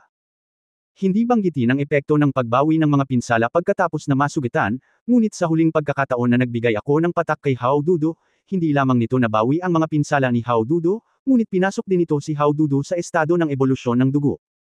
Kaya naisip ni Yang Yian na ang tubig ng buhay ay dapat magkaroon ng epekto ng ebolusyon ng dugo sa mga espiritong hayop o iba't ibang primates. Si Xia Lu ay isang sirena, at maaari ding ituring bilang isang level ng spirit beast, ngunit isa na siyang half-human, half-beast na pag-iral. Ang pagbibigay sa kanya ng isang patak ng tubig ng buhay ay upang matulungan siyang gumaling, ngunit walang garantiya na ang tubig ng buhay ay magpapabago sa kanyang linya ng dugo. Kailangang maging seryoso ni Yang Yian. Ang pagbibigay ng tubig ng buhay kay Xia Lu ay talagang isang panganib, ngunit naniniwala din siya kay Xia Lu. Kung ang tubig ng buhay ay nakatulong kay Xia Lu na mabago ang kanyang bloodline, magiging isang kapahamakan para kay Yang Yian kung malalaman ito ng mga tao. Sa mundong ito, mayroong Daor, Hao Dudu, Yao Xiong, at ang kalahating tao, kalahating hayop na sirena na si Xia Lu. Hindi ba magkakaroon ng iba pang mga espiritong hayop at halimaw? Ang sagot ay tiyak na oo. Kung alam ng ibang halimaw na mayroon siyang tubig ng buhay na maaaring mag-evolve sa kanyang bloodline, may isip mo kung ano ang kahihinatnan nito. Ang pag-iingat ay kailangan. Ang pinakamahalagang bagay ay ang pagtrato sa kanya ni Xia Lu bilang isang kaibigan, at ituturing siya ni Yang Yian bilang isang kaibigan, o mas mabuti pa, Ang pag-alis ng tubig ng buhay ay patunay ng pakikipagkaibigan ni Yang Yian kay Zialu. Nang ibuka ni Zialu ang kanyang bibig, naramdaman niyang may pamatak na tubig sa kanyang bibig habang pinitik ni Yang Yiu ang kanyang daliri. Dahil naniniwala siya kay Yang Yiu, nilunok ni Zialu ang tubig sa isang lagok. Ngunit sa susunod na sandali, ang kanyang mukha ay nagbago ng husto, at hindi niya maiwasang mapasigaw ng mahabang sakit, Sumigaw si Zialu, na ikinatakot din ni Yang Yiu, at mabilis siyang nagtanong, anong nangyari? Anong problema? Roar, walang sinabi si Zialu. Ngunit lalo pang sumigaw. Ang kanyang mukha ay agad na napuno ng dugo, at pagkatapos ay bigla siyang sumugod sa kagubatan. Kabanata 276 na mga kaliski sa pagbuhos ng sirena. Natakot si Yang Yian. Siya ay natakot kay Zialu, ngunit mas natakot sa kanyang sarili. Iniisip niya kung ang tubig ng buhay ay hindi angkop para kay Zialu. Kung ito ang kaso, gagawa siya ng masama na may mabuting hangarin. Kung muling magkaproblema si Zialu, makokonsensya siya sa natitirang bahagi ng kanyang buhay. Wala na siyang oras para isipin iyon, at dali-dali siyang hinabol. Si Zialu sa kanyang harapan ay naging isang natitirang anino at nawala sa masukal na kagubatan. Hindi makita ni Yang Yian ang kanyang figure. Nagagawa lang niya itong habulin sa pamamagitan ng pagmamasid sa mga sanga at mga daong na daanan niya. Hindi niya alam kung saan siya pupunta. Anyway, gagawin niya ang lahat para habulin siya. Sa daan, ang ilang mababang bushes ay natatakpan ng kanyang damit, at maging ang mga mantsa ng dugo, marahil dahil sa walang ingat na pagmamadali ni Zialu. Dahil dito, mas nag-alala si Yang Yian. Kung alam niya ng mas maaga, hindi niya sana binigyan siya ng tubig ng buhay. Ngayon ay tila hindi lamang ito nakatulong sa kanya, ngunit nagdulot ito ng kaguluhan. Dahil sa pagkabalisa, tumakas si Yang Yian. Makalipas ang halos 10 minuto, tuluyang nawala ang bakas ni Zialu. Ngunit sa kanyang harapan, lumitaw ang isang maliit na ilog na mahigit 10 metro. Ang tubig ay tila malinaw at berde, at halos 1 metro lamang ang lalim. Nawala ang bakas ni Zialu, na nangangahulugan lamang na tumalon siya sa ilog. Isa siyang dragonfish, na orihinal na nilalang sa tubig, kaya malamang na tumalon siya sa ilog. Hinanap ni Yang Yian ang ilog. Matapos maglakad ng 12 ng metro, lamusong siya sa ilog at nakakita ng isang malaking whirlpool pool na tila napakalalim. Dito nakita ni Yang Yian ang mga gintong kaliskis. Malinaw na baka nakapasok si Zialu sa malalim na pool na ito. Pagkatapos mag-obserba sa baybayin ng ilang minuto nang walang nakitang bakas ni Zialu, agad na nagpasya si Yang Yian na tumalon sa tubig upang tingnan. Ang kalagayan ni Zialu ay lubhang hindi matatag, at siya ay labis na nag-aalala. Iniisip ang tungkol sa sirena na tinatrato siya bilang kanyang tanging kaibigan sa kanyang buhay bukod sa daos na pari na umampun at nagligtas sa kanya, at siya ay nabaliw sa kanya, si Yang Yian ay nakaramdam ng labis na pagkabalisa. Kahit anong mangyari, kailangan niyang hanapin siya. Flop. Tumalon si Yang Yian sa pool. Ang tubig sa pond ay malamig at walang ilalim. Patuloy na lumubog si Yang Yian sa ilalim ng tubig. Lumangoy siya at nagsuri, ngunit wala siyang nakitang kakaiba. Paminsan-minsan, ilang ordinaryong isda ang dumaraan sa malalim na tubig. Hindi niya alam kung gaano kalalim ang lawa. Anyway, hindi ito makita ni Yang Yian sa kanyang kasalukuyang paningin. Sa tansya niya, dapat ay daan-daang metro. Kung titingnan mula sa itaas, ang diameter ng buong lawa ay 40 o 50 metro lamang, ngunit pagkababa niya, nalaman niyang habang mas malalim ang kanyang paglubog, mas malaki ang bahagi ng ilalim ng tubig. Ito ay hindi bababa sa daan-daang metro, at ito ay palaki ng palaki. Hindi makita ni Yang Yian ang figure ng sirena na si Zialu, ngunit ang buong ilalim ng tubig ay napakalaki, kaya maaari lamang niyang lumangoy pababa upang mahanap ito. Sa isang tiyak na sandali, nakita ni Yang Yian na parami ng parami ang isda sa ilalim ng tubig, na wala. Ngunit kakaiba, nalaman ni Yang Yian na ang mga isda sa kailaliman ng lawa ay magkakagrupo, lahat ay lumalangoy sa iisang direksyon. At sila ay iba't ibang uri ng isda, malaki at maliit, itim at pula, at mayroong maraming uri ng isda sa walang imik na ika-64, lahat ay nagtipon at lumangoy sa parehong direksyon. Ito mismo ay lubhang kainahinala. Gumalaw ang puso ni Yang Yian, at may naintindihan siya, at sumunod sa paaralan ng mga isda. Ang hindi pangkaraniwang paggalaw ng paaralan ng mga isda ay hindi sinasadya. Masasabi lamang na mayroong isang bagay sa harap ng paaralan ng mga isda na umaakit sa paaralan ng mga isda. Naisip ni Yang Yian na ang attraction na ito ay malamang na ang sirena si Zialu. Oo naman, pagkatapos lumangoy sa likod ng paaralan ng mga isda ng mahigit 10 minuto, isang grupo ng ginintoang liwanag ang lumiwanag ng higit sa 30 metro ang layo mula sa paningin ni Yang Yian, nakasisilaw tulad ng araw na sumisikat mula sa ilalim ng tubig, na nagpapaliwanag sa buong malalim na tubig. Nang papalapit, si Yang Yian ay napuno ng pagkabigla. Nakita ko ang hindi mabilang na mga paaralan ng isda na bumubuo ng isang malaking bilog, mga 30 metro ang haba, at sa gitna ng paaralan ng mga isda ay ang pinanggagalingan ng nagniningning na gintong liwanag. Dahil ang paaralan ng mga isda ay automatikong lumalangoy sa paligid ng ginintoang liwanag, at dahil ang liwanag ay nakasisilaw, hindi malinaw na makita ni Yang Yian kung ano ang naglalabas ng ginintoang liwanag. Isang malalim na pagkabigla ang nakita niya. Ang eksenang ito ay tila libu-libong isda na naglalakbay sa Golden Light Tide. Mula sa malayo, ito ay talagang isang visual shock. Si Yang Yiu ay hindi masyadong lumapit, ngunit nanatili ng mahigit 1 metro ang layo para manood. Sa pagkakataong ito, mga 3 metro ang layo niya sa lawa, malapit sa ilalim ng tubig. Ang espasyo dito ay umabot din sa diameter na ilang libong metro. Tila ang buong lawa ay parang mundo sa ilalim ng dagat, na may hindi mabilang na isda. Sa kanyang harapan, mayroon pa ring mga isda na nagmumula sa lahat ng direksyon upang sumali sa malaking pangkat sa malaking globo ng mga isda. Sumunod sila at sumama, bumuo ng isang mas malaking pattern ng paglangoy, na bumabalot sa gintong liwanag sa gitna. Tila libu-libong isda ang nasa isang pilgrimage, at tila pinuprotektahan nila ang gintong liwanag sa gitna. Mahuhulaan ni Yang Yiu sa oras na ito na marahil. Sa gitna ng malaking globo ng isda ay ang sirena na si Zia Lu.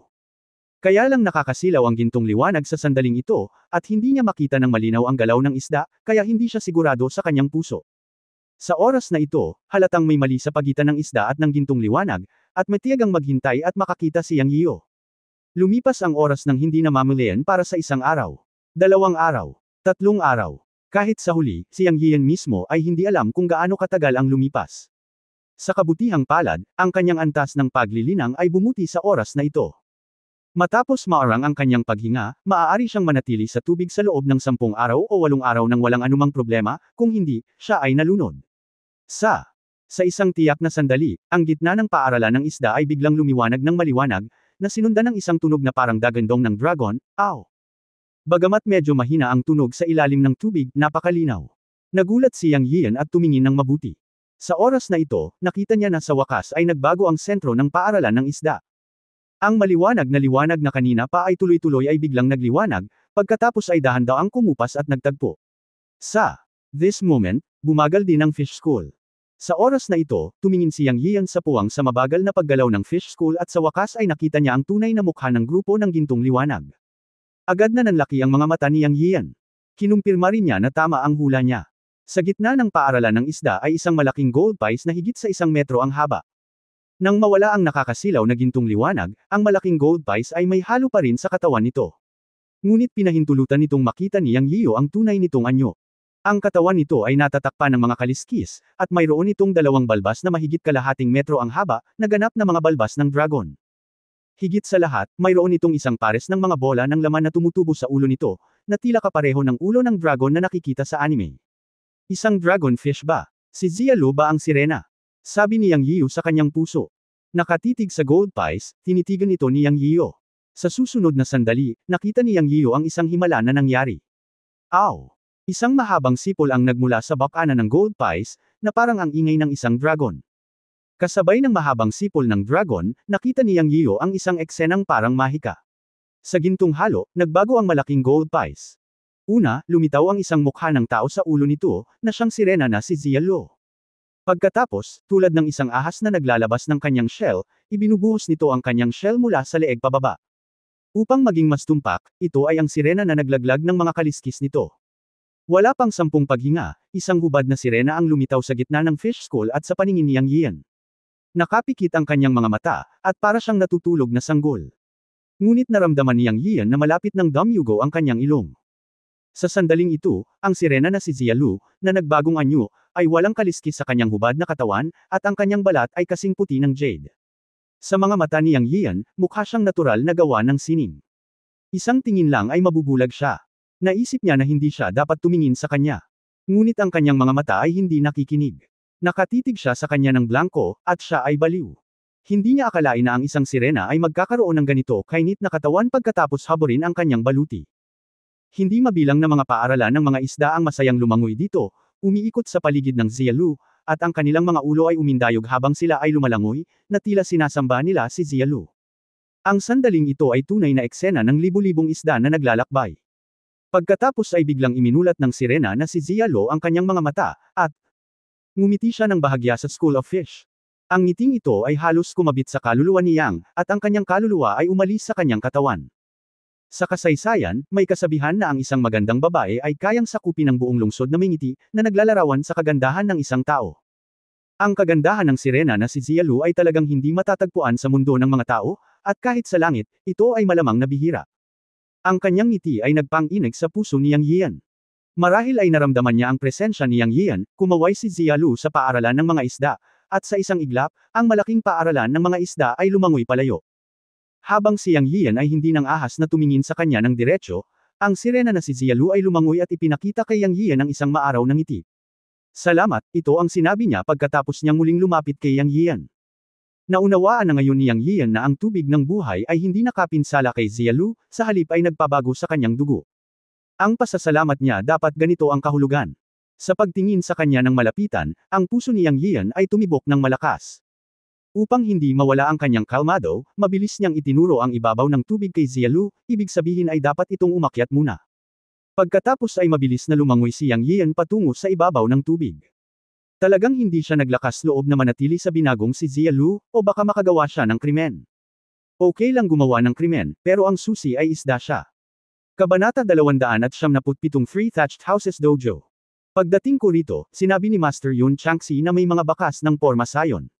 Ngayon tila ito ay totoo, at ito ay isang malakas na ilusyon. Maliwanag na isa itong napakalaking burol, ngunit pagkahakbang, nawala ang burol. Sa halip, lumitaw ang isang gate ng bundok at ang bundok sa likod nito. Sa likuran niya, may makapal na hamog na tumatakip sa tarangkahan ng bundok at hindi niya ito makita. Ang hitsura ng mga porma sayon at ilusyon ay sapat na upang ipakita na ito ang ubod ng Wuxiang Dojo. Ipinapakita rin ito na may mga taong nagsasanay ng Taoismo dito. At ang ilusyon ay ang pinakamahusay na patunay. Ang mga paraan lamang ng mga magsasaka ang maaaring magayos ng mga porma sayon, ngunit ang mga sinaunang mandirigma ay hindi maaaring ayusin ang mga ito, kahit na sila ay likas. Sinabi noon ni Master na ang mga sinaunang mangkukulam ay mga cultivator din, ngunit noong unang panahon, nagsasanay sila ng paglilinang ng katawan. At ang mga sinaunang mangkukulam ay nawala sa mundo ng paglilinang. At ito ay ang Wuxiang Dojo, na isang relic ng cultivation civilization. Ang problema ngayon ay hindi alam ni Yang Yiu kung nasa ilusyon pa rin siya. Wala siyang kakayahan na makilala ang pagkakaroon ng ilusyon. Siya ay umatras, ngunit hindi na makabalik. Siya ay nagpakita sa paanan ng bundok. Sa likod niya ay isang kagubatan ng nagtataasang sinaunang mga puno, at sa harap niya ay isang puting Jade Mountain Gate na mahigit 10 talampakan ang taas. Hindi masabi ni Yang Yian kung totoo ba ang kasalukuyang kapaligiran o hindi. Sa sandaling ito, ang espasyo sa likod niya ay lumalakas, at ang figure ni Zialu ay tila lumabas sa tubig, nanlaki ang kanyang mga mata. Obvious naman na first time din niyang makakita ng ganoong eksena. Nakita na ba ni Zialu ang gate at bundok na ito dati? Tanong ni Yang Yian. Hindi ko na naisip. Ito ang unang pagkakataon na nakita ko ito, at hindi ko pa ito narinig. Mabagal na sabi ni Zialu.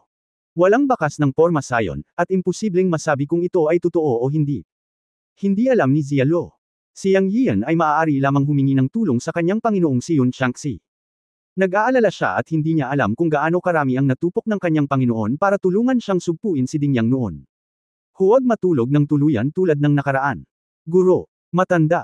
2 beses siyang tumawag sa kanyang puso, ngunit walang tugon ng mahabang panahon.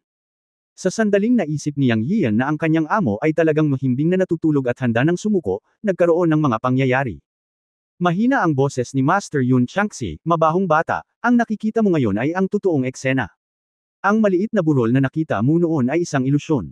Mayroon ng porma sayon dito, ngunit pakiramdam ko ay umabot na sa punto ng pagkaubos ang lakas ng porma sayon. Siguro ang porma sayon dito ay tumatakbo ng 10,000 taon, at ngayon ay nawalan na ng kapangyarihan, kung hindi, hindi ka makakapasok ng ganoon kadali. Umakyat at tingnan kung may hindi normal sa gate ng bundok. Kung mayroon, sunugin ito ng tunay na apoy, at ang porma sayon ay masisira. Dapat ang lugar na ito ay ang Daoist Temple ng Witch Doctor na iyong binanggit. Ako. Mararamdaman ang kakaibang hininga ng sinaunang nagtatanim ng katawan. Umakyat ka sa bundok at tingnan mo. Kung mayroon kang pagkakataon, mahahanap mo ito. Kung wala kang pagkakataon, huwag mong pilitin.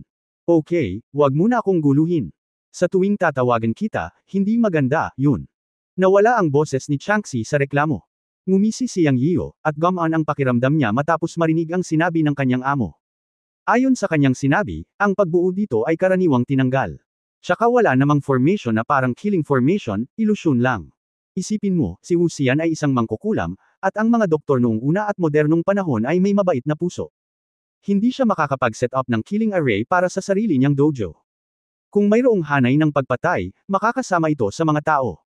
Ang kabaitan ng doktor na ito ay laban sa daan. Ang pag-set up ng illusion array ay para lang mabantayan ang bahay. Bukod dito, ang lugar na ito, kahit na ang mga bitek sa bundok sa labas ay hindi na-access ng lahat. Ito ay isang pagtatanggol sa sarili. Pagkatapos, naglalakad papunta sa harap at likod ng gate ng bundok, lumingalinga si Yang Yiyo sa paligid at nakitang may lugar sa hanay ng ilusyon. Sa dalawang halijing bato ng tarangkahan ng bundok, mayroong 20 puting jade na kamay na nakalagay sa mga halijing bato sa kaliwa at kanang gilid. Kung titingnan mo ito sa mata, ito ay ordinaryong puting jade. Ngunit naramdaman ni Yang Yiyo na mayroong mahinang pagbabago-bago ng espiritual na enerhiya. Abutin at isabit ang isa sa kanila, kurutin ito gamit ang iyong kamay, at pagkatapos ng isang pag-click, tila nahuhulog ang shell ng bato na nakabalot. Pagkatapos ay isang espiritual na bato ang nahayag sa loob, at ito ay isang top-grade na espiritual na bato. Gayunpaman, ang espiritual na enerhiya sa loob ay naubos na. Matapos itong kurutin ni Yang Yiyo, ang espiritual na bato ay naging pulbos. Ito dapat ang pundasyon ng pagbuo. Hindi man lang ginamit ni Yang Yiyan ang totoong apoy para sunugin sila. Isa-isa niyang sinuntok ang mga ito, at ang 12 espiritual na kamalayan na nakabalot sa mga puting bato ng jade ay sunod-sunod na nabasag. Sa pagtingin sa pulbos sa buong lupa, medyo nalungkot si Yang Yiyan. Ang mga top-grade na espiritual na bato ay hindi karaniwan sa mundo ng paglilinang. Magagamit ang mga ito upang mapalago ang espiritual na enerhiya sa walang katapusang ilog ng panahon. Pagkaraang basagin ni Yang Yiyan ang huling espiritual na bato ng halijing bato, ang hamog sa labas ng gate ng bundok ay naglaho, at ang eksena ay nagbago ng husto. Nakita niya ang lugar kung saan nakatayo sila ni Xia Lu nang pumasok sila. Nasira ang hanay ng ilusyon. Ngayon ito ang orihinal na hitsura. Nakatayo dito, malabo mong makikita ang mga nakapaligid na bundok, kasama na ang bundok na kanilang pinanggalingan. Noong nandoon ang illusion array, napapalibutan ito ng fog at hindi mo na makita ang malayo. Ngayon na ang array ay nasira, makikita mo ang lahat. Paano mo malalaman na may congenital crystal sa halijing bato? Curious na tanong ni Xia Lu kay Yang Yiyan. Hehe, secret, umakyat tayo ng bundok para tingnan. Ngumiti si Yang Yiyan at tumalikod para umakyat sa bundok. Hindi niya sasabihin sa sinuman ang tungkol sa pag-iral ng kanyang amo, kahit na ang pinakamalapit na tao. May 3 metrong lapad na hagdanan na umaabot sa tuktok ng bundok. Ang bundok na ito ay masasabing nag-iisa sa buong malaking lambak, na matatagpuan sa gitnang lugar. Dahil sa proteksyon ng magic array, ang bundok na ito ay hindi makikita mula sa paligid. Ngunit ngayon ay ganap na itong nakikita. Naniniwala si Yang Yiyan na dapat nakita ito ng 4 na pari ng tao na si Changeling at sumugod. Pero hindi mahalaga. Nang tumingin sila, naakyat na nila ni Xia Lu ang bundok. Ang buong bundok ay hindi mataas kumpara sa mga bundok sa paligid ng lambak, at ito ay halos 100 talampakan lamang. Isa-isang umakyat sa hagdan sina Yang Yiyan at Xia Lu. Makalipas ang halos kalahating oras, umakyat silang dalawa sa isang entablado na 100 metro kwadrado, o higit pa sa isang maliit na parisukat. Sa gitna ng harapan, may 3 bahay na gawa sa pawid, at ang ibaba ay gawa sa mga bato. Ang hitsura ng gayong mga gusali ay nagpaisip kay Yang Yiyan na siya ay napunta sa isang sinaunang tribo. Pero 3 bahay lang ang pawid sa harapan niya. Ang eksenang ito ay lubos na ikinadismaya ni Yang Yiyan. Akala ko ay may malaking kapalarang naghihintay sa kanya sa Wuxiang Daochang, ngunit ito pala ay 3 bahay na gawa sa pawid. Ay! Ito ang hitsura ng Wuxiang Daochang, kung saan nagtatrabaho ng part-time ang sinaunang guro ng imperial at ang imperial na manggagamot ng emperador. Ang pagkabigo ay pagkabigo, ngunit nandoon pa rin ang 3 bahay na pawid. Dahil nandito ako, kailangan tingnan. Ngunit si Yang Yiyan ay walang gaanong pag-asa. Anong mga kayamanan ang naghihintay sa kanya sa bahay na pawid? Napakasama nito. Ano kayang meron siya? 1 hakbang, 2 hakbang, 3 hakbang. Lakad. Nang si Yang Yiyan at Xia Lu ay 3 metro ang layo mula sa bahay na gawa sa pawid, may nangyari. Biglang umihip ang hangin sa hangin, at pagkatapos ay parang mga alon ng tubig ang isang mapusyaw na kurtina na nakikita ng mata ay parang mga alon ng tubig kung saan ang bahay na pawid ang sentro. Pagkatapos, ang mga binti ni Yang Yiyan ay biglang yumuko at lumuhod sa lupa. Ito ay isang biglaang pagbabago. Ang kanyang buong katawan ay parang ang bigat ng isang malaking bundok. At si Xia Lu, na 1 hakbang ang layo sa kanya, ay ganoon din. Parang nakulong silang dalawa sa gravity quagmire at hindi makagalaw. Hindi lang yan. Naramdaman ni Yang Yiyan ang panibagong alon ng pressure o gravity sa kanyang katawan, na lalong bumigat at bumigat. Sa isang iglap, lahat ng buto sa kanyang katawan ay gumawa ng mga kaluskos. Kahit na ang sirena na si Zialu sa likod niya ay mas malakas kaysa kay Yang Yian, nahihirapan din siyang suportahan ang sarili. Kung ito ay magpapatuloy ng ganito, at ang invisible gravity na ito ay dumating muli, silang dalawa ay madudurog sa mitpati sa pamamagitan ng presyon. Agad na hinimok ni Yang Yiu ang Chen Kun Creation Art sa kanyang katawan na tumakbo para sa suporta. Sa kabutihang palad, naibsan ng Chen Kun Creation Art ang ilan sa kanyang pressure pagkatapos tumakbo, ngunit hindi pa rin niya maigalaw ang kanyang mga paa. Sa oras na ito, ang tinig ng kanyang Panginoong si Yun Changxi ay umalingaw-ngaw sa kanyang isipan, na nagsasabing, mabahong bata, gamitin ang pamamaraan ng body tempering. Ito ang sinaunang Baishan Formation. Bagamat ito ay mapagmataas, maaari itong magpainit ng katawan. Hindi ko inaasahan na lalabas ito dito. Mayroon bang anumang paraan upang basagin ito, matanda? Halos malagutan na ako ng hininga. Tanong ni Yang Yiu sa kanyang puso. Walang solusyon. Ang porma sayon na ito ay umaalingaw-ngaw sa langit at lupa. Ito ang uri ng hininga na sinabi ko sa iyo na maramdaman kapag ikaw ay pumasok. Ito ay tumutugma sa alingaw-ngaw ng kapangyarihan ng mga bituin sa langit. Maaari mo lamang itong pilitin. Ang pag-atake ay may 100 gravity. Kung hindi mo ito magagawa, ang iyong katawan ay makakarating sa punto ng ganap na kasaganaan. Kung hindi ka makayanan, wala akong magagawa, walang magawang sabi ni Yun Changxi. Wala nang lakas si Yang Yiu na kausapin ang kanyang amo, at ngayon ay maaari na lamang niyang patakbuhin ang Chen Kun Tempering Technique upang pilitin ang suporta. Tumatakbo ang sitwasyon sa katawan. Sa susunod na sandali, inactivate ni Yang Yiu ang Chen Kun Body Tempering Technique, naghahanda na labanan ang gravity mula sa loob at labas. Matapos ma-activate ang Chen Kun Body Tempering Technique, natigilan sandali si Yang Yiu. Pakiramdam niya ay nabawasan na talaga ang pressure sa kanyang katawan. Sa pag-iisip, binilisan niya ang operasyon.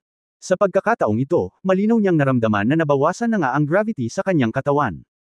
Kabanata 278 Diamond Body. Napakalakas ba ng Chen Kun Tempering Body Art? Bulong ni Yang Yiu sa sarili. Sa wakas, nagkaroon ng pagbabago. Ito ay isang magandang bagay. Siya agad na sinubukan ang kanyang makakaya upang patakbuhin ang pamamaraan upang labanan ang gravity sa kanyang katawan. Sa oras na ito, may dumarating na gravity. Gayunpaman, ang ikinagulat ni Yang Yiu ay nang matapos ang pamamaraan, tila hindi tumaas ang gravity sa kanyang katawan. Habang pinapatakbo ang pamamaraan, unti-unti itong nabawasan. Ang pinakahuling alon ay walang gaanong epekto sa kanya. Sa halip, dumaing si Zialu sa kanyang likuran. Sa oras na ito, lubos na nabawasan ni Yang Yiu ang presyon pagkatapos gamitin ang pamamaraan. Nakakagalaw ang katawan niya. Sa pagbabalik tanaw, nakita niya ang dugo sa sulok ng bibig ni Zialu, na dapat dulot ng gravity. Siya medyo nag-aalala sa kanyang puso. Huminga siya ng malalim at binilisan ang operasyon ng teknik para matuno ang gravity sa katawan niya. After one cycle, natapos siya at may kalusko sa katawan niya. Hindi ito sanhi ng gravity, ngunit ang resulta ng Chen Kun Tempering Body Art pagkatapos maoperahan ang laman. Nagkaroon ng improvement. Sa sandaling ito, tumayo si Yang Yiu. Bagamat siya ay nasa ilalim pa rin ng presyon ng 10,000 libra, nagawa niyang igalaw ang kanyang katawan. Tumalikod siya at naghanda na palabasan muna si Zialu. Ang gravity area na ito ay dapat nasa loob lamang ng 3 metro mula sa bahay na gawa sa pawid. Higit pa sa 3 metro, ito ay magiging tulad ng pagbabago bago ng light curtain na ngayon ay nasa ganitong distansya lamang. Siya at si Zialu ay lumalim lamang ng 1 metro. Ngunit ang maikling 1 metrong ito ay parang kumunoy na may mabigat na bundok.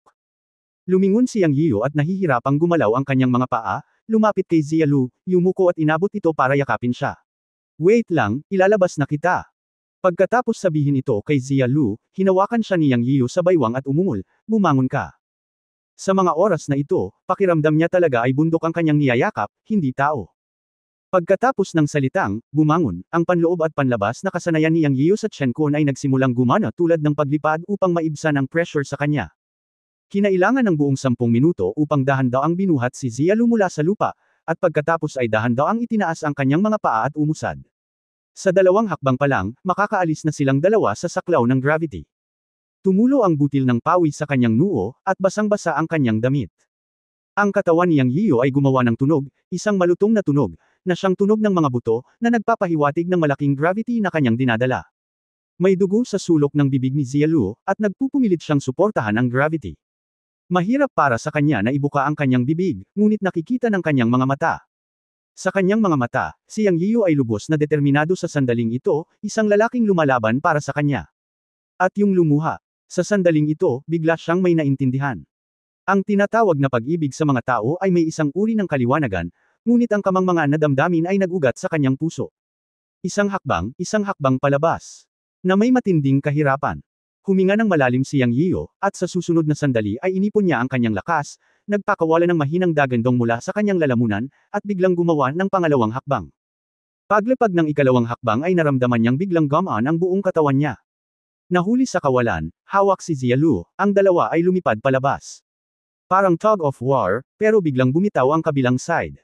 Ang susunod na segundo, ang dalawa ay gamulong sa lupa, dumulas 7 o 8 metro at huminto.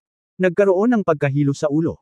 Pagkatapos ng dahan-daang pag-recover, sa wakas ay gumaling siya, ngunit naramdaman ni Yang Yiyo na may mali, na parang tila may mali sa lugar kung saan hawak ng kanyang kamay. Halos hindi niya namamalayan ay kinurot niya ito. Marahan na umungol si Zialo, halos sa ngipin niya. Sa pagkakataong ito, sa wakas ay nag-react na si Yang Yiyo, hindi lamang ang kanyang dating mukha ang namula, ngunit ngayon lang silang dalawa ay gamulong pababa at lumipad palabas ng gravity zone, ngunit mahigpit silang nagyakapan sa isa't isa. Pagkatapos, inilagay niya ang kanyang kamay kung saan hindi dapat naruroon ang ibang tao. Ang unang reaksyon ay ang sarap sa pakiramdam. Ito ay lumiliko na walang pagkakaiba sa pagitan ng isda at tao, at mas mabuti pa. Kung iisipin, sa oras na ito si Zialu ay tunay na nagbagong anyo bilang isang tao, dahil sa isang patak ng kanyang sariling tubig ng buhay, tinanggal niya ang kanyang kaliskis at baluti, at ngayon ay isang tunay na tao. Nakapagtataka na sa oras na ito ay wala na si Yang Yiyo sa kanya ng pagkahiwalay na naramdaman noong una niya itong nakilala at nakita ang kaliskis nito sa buong katawan. Sa halip, niyakap niya ito ng mahigpit at may kakaibang naramdaman. Matapos umungol ng mahina si Zialu, nakita niyang na nasa kanya ito. Namumula ang mukha ni Zialu sa mga oras na ito, at napakaganda niya na gustong-gusto niya itong halikan. Sinira ng dugo sa gilid ng bibig niya ang kagandahan ng napakagandang mukha. Napagtanto din ni Yang Yiyo na siya ay malubhang nasugatan ng mabigat na presyon. Siya, nag-aatubili na tumayo at tinulungan siyang tumayo. 2 beses siyang umubo at sinabing, "Kumusta ka na? Okay ka lang ba?" Namula si Zialu at hindi naglakas loob na tingnan si Yang Yiyo. Bulong niya, "Ayos lang. Magiging okay din ako after a while." Sa puso niya, para siyang kurot ni Yang Yiyo kanina lang. Tila na kuryente ang buong katawan niya, at nakaramdam siya ng kirot. Ito ay isang napaka hindi maipaliwanag na pakiramdam, na talagang nagparamdam sa kanya ng isang tiyak na salpok sa kanyang puso. Tumanggo si Yang Yiyo at kumuha ng P1 pill para kay Zialu at sinabing, "Inumin mo itong tableta at magpagaling ka muna." Salamat, ininom ni Zialu ang tableta, nagpasalamat sa kanya at nilunok ito, pagkatapos ay ipinikit ang kanyang mga mata at sinimulang gamutin ang kanyang mga sugat. Sa sandaling ito, tumayo si Yang Yiyo at lumipat sa paligid, pagkatapos ay tumingin muli sa bahay na gawa sa pawid, ang kanyang mga mata ay kumikislap. Nagbago na ang 3 bahay na pawid na dati niyang ikinadismaya, sa sandaling ito. Dapat ay isang bagay na espesyal na magkaroon ng isang napakalakas na hanay ng gravity na nagbabantay sa kanila. Dapat may kung ano sa mga bahay na pawid. Dahil kaya ko, hindi ako magdusa ng walang kabuluhan. Kailangan kong pumunta at tingnan kung ano ang nandoon. Matapos sabihin ito sa kanyang sarili, ginamit ni Yang Yiyo ang kanyang kakayahan at lumabas muli sa loob ng 3 metro mula sa bahay na gawa sa pawid. Ang gravity ay dumating muli, ngunit sa pagkakataong ito si Yang Yiyo ay handa ng husto at hindi siya pinigilan. Sa ilalim ng operasyon ng mga kasanayan, ang kanyang katawan ay na-tempered minsan at nagkaroon ng isang tiyak na pagtutol. Ngayon, humakbang siya patungo sa bahay na gawa sa pawid, at tumaas kaagad ang gravity, ngunit kinaya niya ito. Nang init din ang kanyang katawan sa tunay na tunog ng kaluskos. 1 hakbang, 2 hakbang. Ginamit ni Yang Yiyo ang kanyang kakayahan at pumunta sa pinakamalaking bahay na gawa sa pawid sa gitna. Siya ay lumakad ng napakabagal, at ang gravity ay tumataas sa bawat oras na siya ay humakbang, at kahit na dinadagdagan ang resulta ng sunod-sunod na alon. Matapos manatili, nakalkula niya na nalabanan niya ang higit sa 70 gravity shocks. Ngunit tumanggi si Yang Yiyan at naglakad patungo sa pintong gawa sa pawid. Sa 1 hakbang pasulong, may tulak niya ang kahoy na pinto ng bahay na gawa sa pawid. Gayunpaman, ang gravity sa oras na ito ay umabot sa kritikal na punto na hindi kayang tiisin ni Yang Yiyan, at naramdaman niyang hindi niya kayang tiisin ang operasyon ng mga kasanayan. Kung ikukumpara sa nakaraang gravity, ang gravity sa oras na ito ay nadagdagan din ng 12-dosenang beses. Itinaas niya ang kanyang paa at hindi niya ito mapunta. 1 hakbang na lang. Sa oras na ito, si Yang Yiyan mismo ay hindi namalayan na ang kanyang mukha ay matingkad na pula, at maging ang kanyang buong katawan ay ganito. Ito ay dahil sa dugong umaagos mula sa bawat butas sa ilalim ng presyon ng malakas na grabidad, na bumubuo ng isang layer ng baluti ng dugo sa kanyang katawan. Ang nakataas na paa ay nanginginig, at ang kanyang katawan ay medyo hindi matatag. Tumingin si Yang Yian sa pintong gawa sa pawid malapit sa kamay at nakaramdam ng matinding galit. Pakiramdam niya ay hindi siya makababa sa paa nito. Susuko ka na ba? Kung hindi mo magawa ang hakbang na ito, ititigil mo ang iyong paglilinang sa hinaharap. Sa oras na ito, ang mahina at walang malasakit na boses ni Master Yun Changxi ay tumunog sa kanyang isipan.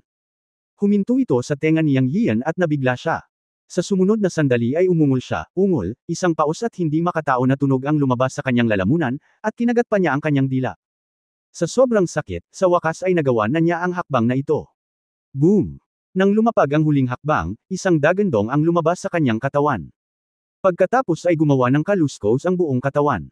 Ang baluti ng dugo sa ibabaw ng balat ang bumukas at nahulog sa malalaking piraso. Sumailalim din si Yang Yiyo sa isang pagbabagong parang ahas na naglalagas ng balat.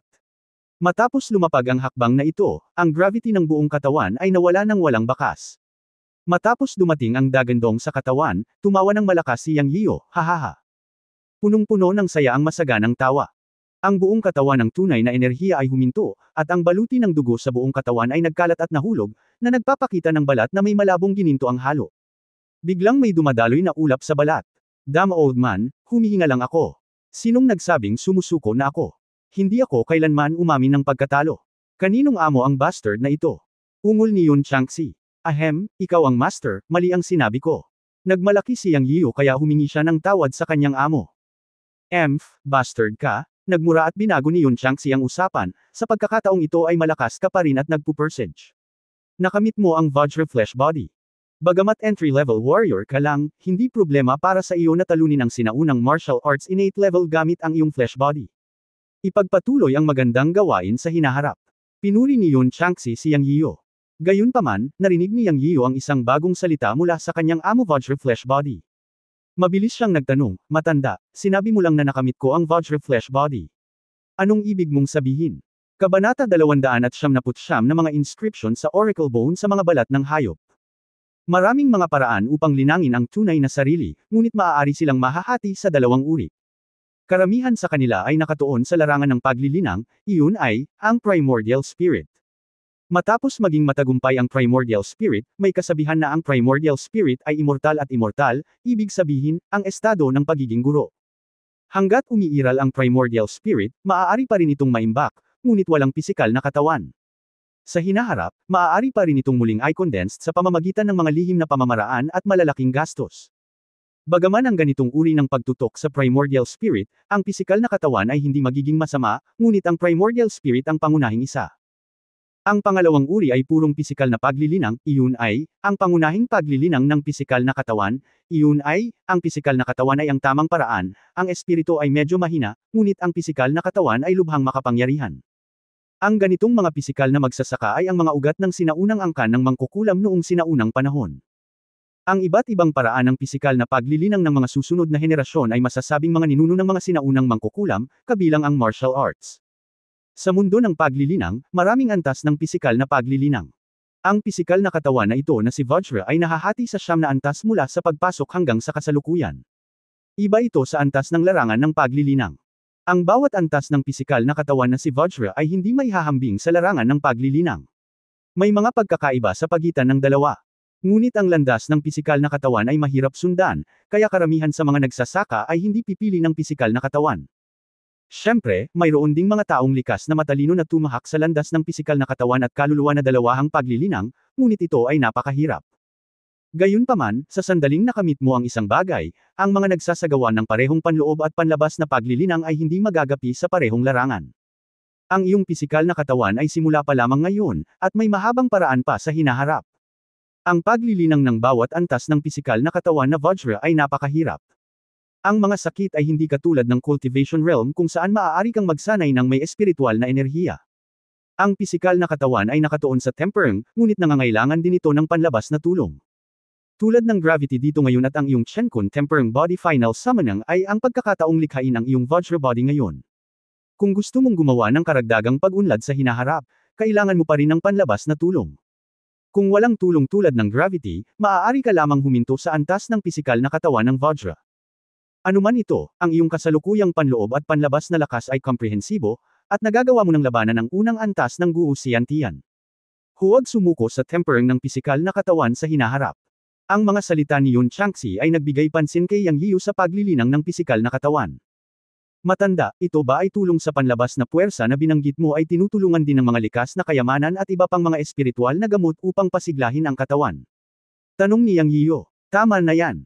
Sa katunayan, lahat ng bagay na makapagpapalamig sa katawan, maging ito man ay gravity ngayon o espiritual na gamot, ay mahalaga. Noong nakaraan, may mga lihim na recipe partikular para sa paglinang ng katawan sa mundo ng paglilinang. Sa kasamaang palad, ang master ay hindi nagbigay pansin sa koleksyon ng maginhawang lihim na recipe na ito. Kapag bumalik ako sa mundo ng paglilinang sa hinaharap, hahanap ako ng paraan upang mahanap ito. Kung maaari mong linangin ang parehong panlabas at panloob sa parehong oras, ang iyong mga tagumpay sa hinaharap ay hindi minamaliit. Sa mundo ng paglilinang, bawat tao na naglilinang sa loob at labas, hanggat nakamit niya ang tagumpay sa paglilinang, ay isang hegemon sa isang lugar, napakalakas, ang mga salita ni Yun Changxi ay puno ng mga alaala. Pagkatapos magsalita, sinabi ni Yun Changxi, kalimutan mo na ito, huwag na nating pag-usapan ang mga ito. Tara na at tingnan natin kung may manang sinaunang mangkukulam dito. Kung mayroon, ito ay isang bagay na kapanapanabik. Tumanggo si Yang Yiyu at tumugon sa kanyang puso, at itinulak ang pinto ng bahay na gawa sa pawid. Sa isang kalampag, ang kahoy na pinto ay madaling itinulak, na naging dahilan upang medyo hindi komportable si Yang Yiyu. Ang akala niya ay hindi ganoon kadali, ngunit hindi niya inaasahan na mabubuksan ito ng mahinang pagtulak. Ang pawid na bahay na ito ay hindi naman masyadong malaki, mga 40 o 50 metro kwadrado lamang. Walang kakaibang naramdaman si Yang Yiyan, isa lang itong ordinaryong bahay. Pagpasok pa lang niya, nakita niya ang isang piraso ng balat ng hayop sa dingding ng main hall. Ito ay parisukat at may sinaunang salita, na mukhang Oracle Bone script. Bagamat natutunan ni Yang Yiyan ang tungkol sa script ng Oracle Bone, wala siyang gaanong alam, ngunit ang mga karakter ng kultura ng Kyushu ay ipinasa lahat mula sa henerasyon hanggang sa henerasyon. Mula sa larawan ng salitang ito, kalahating nahulaan ni Yang Yiyan na ito ay isang salita para sa mangkukulam. Bilang karagdagan, mayroong ilang mga tool na bato sa silid, na mukhang napakasimple at crudo, at wala nang iba pa. Dahil dito, labis na nadismaya si Yang Yiyan. Ayaw niyang tumingin sa paligid, at wala talaga siyang nakitang espesyal pagkatapos mag-ikot. Hayaan na lamang ang pamana ng mga kasangkapang mahika, wala kahit isang ordinaryong bagay na maaaring gamitin, isang set lamang ng mga mesa at upuan na bato. Ito ay nagpagulo kay Yang Yiyan. Sinabi na may napakalakas na proteksyon ng gravity sa labas, kaya imposibleng walang anuman sa bahay na gawa sa pawid, at ito ay sa Daoist Temple ni Wuxian. Pagtingin-tingin sa paligid, hindi lang lahat ng bagay sa silid ang nakikita, ngunit wala talaga. Iniisip ni Yang Yiyan kung ang mga bagay ay nasa mga bahay na pawid sa kaliwa at kanang bahagi. Kung iniisip ito, posible talaga. Marahil ang silid sa gitna ay isang lugar lamang para sa pagpupulong, at ang dalawa pang bahay na gawa sa pawid ay kung saan nakaimbak ang mga bagay at kung saan nakatira ang may-ari. Sa pag-iisip nito, tumalikod si Yang Yiyan at naghanda na lumabas sa mga bahay na gawa sa pawid sa kaliwa at kanang bahagi upang tingnan. Siya ay dumaan sa napakaraming problema upang makarating dito at masira ang proteksyon ng gravity. Hindi siya makabalik ng walang dala, kaya medyo ayaw niya. Tumalikod siya at umalis. Gayunpaman, nang siya ay lumabas sa threshold, nakita niya ang mga karakter ng balat ng hayop sa dingding ng pangunahing bulwagan mula sa sulok ng kanyang mata. Sa isang iglap, umatras si Yang Yiyan. Bigla niyang naisip na ang nag-iisang balat ng hayop na nakasabit sa dingding sa buong silid ay tila may mga bakas ng mana, napakabuti at may nakasulat na Oracle Bone character. Kung mayroon man, kung gayon ang karakter ng balat ng hayop na ito ang pinakamalamang. Pagtalikod, muling tumayo si Yang Yiyan sa harap ng mga karakter ng balat ng hayop. Ang kanyang espiritual na kamalayan ay hindi magagamit dito, kaya hindi niya ito masuri. Ngayon lang niya ito nahawakan gamit ang kanyang mga kamay. Dahan-dahan niyang iniunat ang kanyang kamay at hinawakan ang mga karakter ng balat ng hayop. Medyo malamig sa pagpindot, ngunit walang espesyal dito.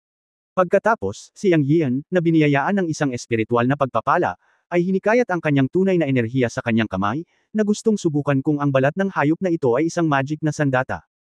Kung ito ay isang magic weapon, ito ay magre-react pa rin sa ilalim ng stimulation ng true energy.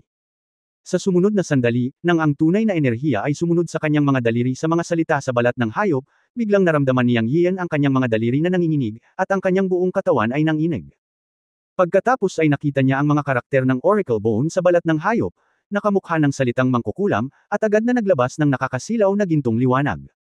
Pagkatapos ang mga karakter ay umikot na parang buhay, at pagkatapos ay lumipad sa balat ng hayop, na nagiging isang stream ng liwanag. Bago pa makapag-react si Yang Yiyan, dama pa ito sa kanyang noo. Ang Sa susunod na sandali, si Yang Yian ay tinamaan ng kidlat. Nakaramdam na lamang siya ng sakit sa kanyang isipan. Sa kanyang isip, nakita niya ang mga karakter ng Oracle Bow na biglang kumalat at naging makakapal na rune. Pagkaraan ng hindi kilalang tagal, iminulat ni Yang Yian ang kanyang mga mata, puno ng saya ang kanyang mukha, at hindi niya napigil ang tumawa ng malakas. Gayunpaman, sa oras na ito, nakarinig siya ng ilang nasasabik na mga bulala sa kanyang mga tainga. Sa pagbabalik tanaw, nalaman niyang sina Daos Changeling, Bai Shan, Dixon Laozu, at Yuan Chenzi ang dumating sa plaza. Excited silang lahat at tumakbo patungo sa bahay na gawa sa pawid. Gayunpaman, nakita nila si Yang Yian sa bahay na gawa sa pawid sa gitna sa unang pagkakataon, at napagtanto nilang lahat na marahil ang magagandang bagay ay kinuha muna ni Yang Yian. Nang makitang may dalawang maliit na kwarto sa kaliwat kanan, silang apat ay biglang naging after images at sumugod sa dalawang bahay na pawid na may saradong pinto. Ang Earth Core Ancestor at Bai Shan ay sumugod sa kaliwa, si Yuan Chenzi at ang Daoist ay sumugod sa kanan. Para kay Zia Luo, hindi napansin ni Yang Yian ang kanyang anyo.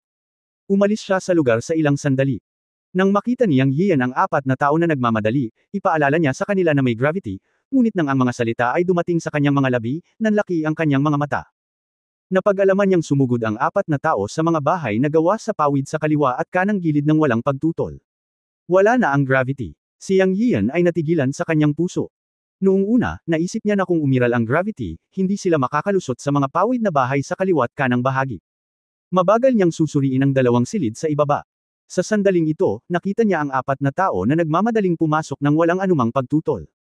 Ito ay nagpapakita na ang gravity protection ay talagang wala. Nasira ba niya ang gravity formation pagkatapos niyang masira? Ang pagdududa ay dahil ang pagkuha ng mana ng Waxian ay nagpawi ng gravity.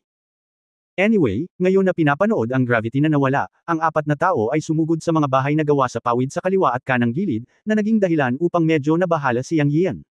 Kung meron man sa dalawang kwartong ito, akin na. Bagamat nakakalungkot, ngunit pagkatapos mag-isip ng mabuti, kumpara sa pamana ni Wu Xian sa kanyang isipan, muling tumawa si Yang Yian. Alam niya na ang mga karakter ng Oracle Bone na pumasok sa kanyang isipan mula sa mga karakter ng balat ng hayop noon ay talagang pamana na iniwan ni Wu Xian. Kabilang dito ang pangkukulam at pangkukulam na gamot. Gayunpaman, ang dalawang ito ay wala kay Yang Yian. Ang pangunahing punto ay nakuha niya ang lihim na paraan ng pagtempere ng mga sinaunang mangkukulam. Nakamit lang niya ang pisikal na katawan ni Vajra, at nakuha rito ang tempering secret method na wala sa kanyang amo. Ito ang tunay na Wuklan tempering secret recipe. Naniniwala si Yang Yian na sa lihim na recipe na ito, may pag-asa ang kanyang Vajra flesh body, hindi banggitin ang malaking tagumpay. Mahirap lang hanapin ang mga likas na materyales at kayamanan na kailangan para sa lihim na recipe, ngunit dahil iniwan ito ni Wu Xian, isang Kyushu na tao, naniniwala si Yang Yian na mahahanap niya silang lahat sa mundo. Nang maagaw ang atensyon niya ay biglang umalangaw ang boses ng galit. Matandang halimaw sa gitna ng lupa, ibalik mo sa akin, ang dagandong ni Bai Shan. Bang!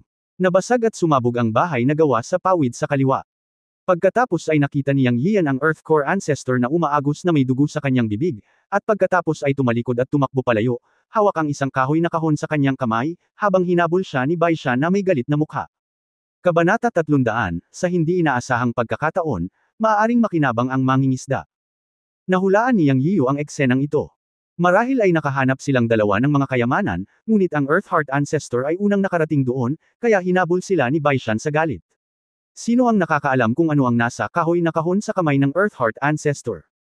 Biglang nagkaroon ng gana si Yang Yiu na makialam, ngunit matapos itong isipin, nagpigil siya.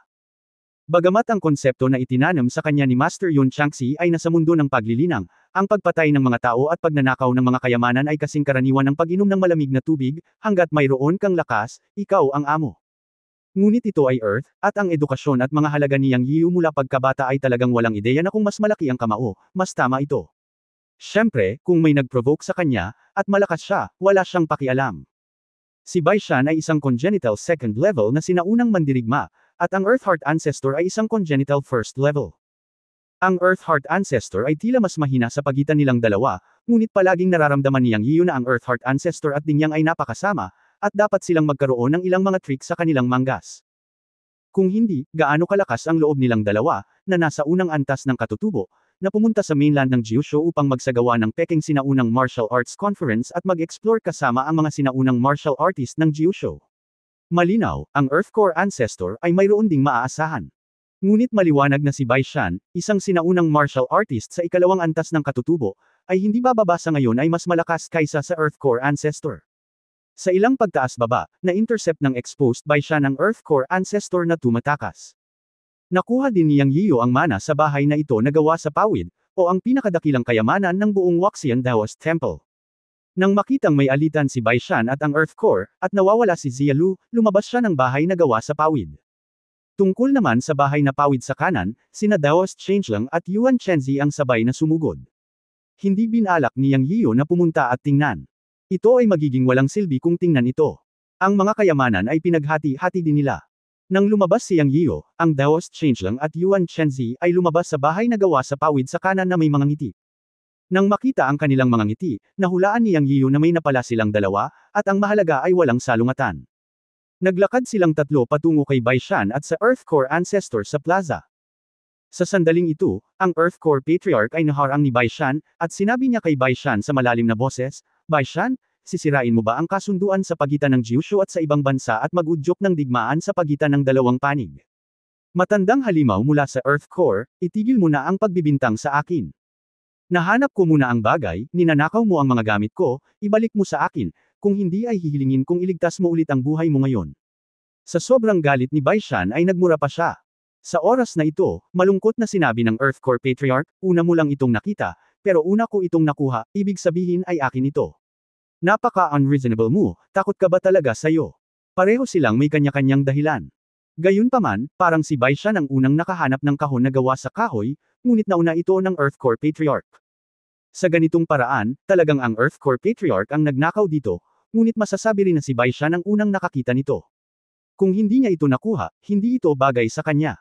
Kung nakuha ito ng Earth Core Patriarch, maaari ding sabihin na bagay ito sa Earth Core Patriarch. Ayon sa chat ni Yang Yiyan at Xia Lu, ang mga sinaunang mandirigma ng Jiushu at sa ibayong dagat ay talagang may parehong ninuno, ngunit ang ilan sa kanila ay sunod-sunod na umalis sa Jiushu noong panahon ng digmaan, o may mga sinaunang sekta sa nakaraan, at ang mga sekta ay itinatag sa ibayong dagat. Sa paglipas ng panahon, ang dalawang panig ay nahahati sa dalawang paksayon, na nag-aaway sa isa't isa ng hayagan at palihim. Ang pagtatatag ng bagong Jiushu ay dahil ang dalawang puwersa ay nagkaroon ng malawakang labanan, na pumatay at nasugatan ng maraming sinaunang mandirigma, at malubhang nasugatan ang sigla ng sinaunang martial arts world. Nang maglaon, lumabas ang malalaking tao ng magkabilang panig upang makipag-ayos at magkasundo, at nagkaroon ng kasunduan na hindi maglalaban ang dalawang panig. Siyempre, ang Jiushu ang may kapangyarihan, kaya ang kasunduan ay nakasaad na ang mga sinaunang mandirigma sa ibang bansa ay pinahintulutan na lumahok sa sinaunang komperensya ng martial arts at mga paggalugad sa ilang lugar sa Jiushu, ngunit may ilang mga paghihigpit. Ang kasunduan sa puntos na ito ay itinakda ng malalaking tao ng dalawang puwersa. Ang una ay ang dalawang panig ay hindi pinayagang maglaban sa sinaunang komperensya ng martial arts o ang paggalugad ng mga sinaunang monumento. Gayunpaman, napakaraming tao sa sinaunang martial arts world, at mahirap sabihin kung susundin nila ito. Kaya maaaring maglagay ng malaking sombrero ang Earth Core Ancestor kay Bai Shan, ngunit walang pakialam si Bai Shan.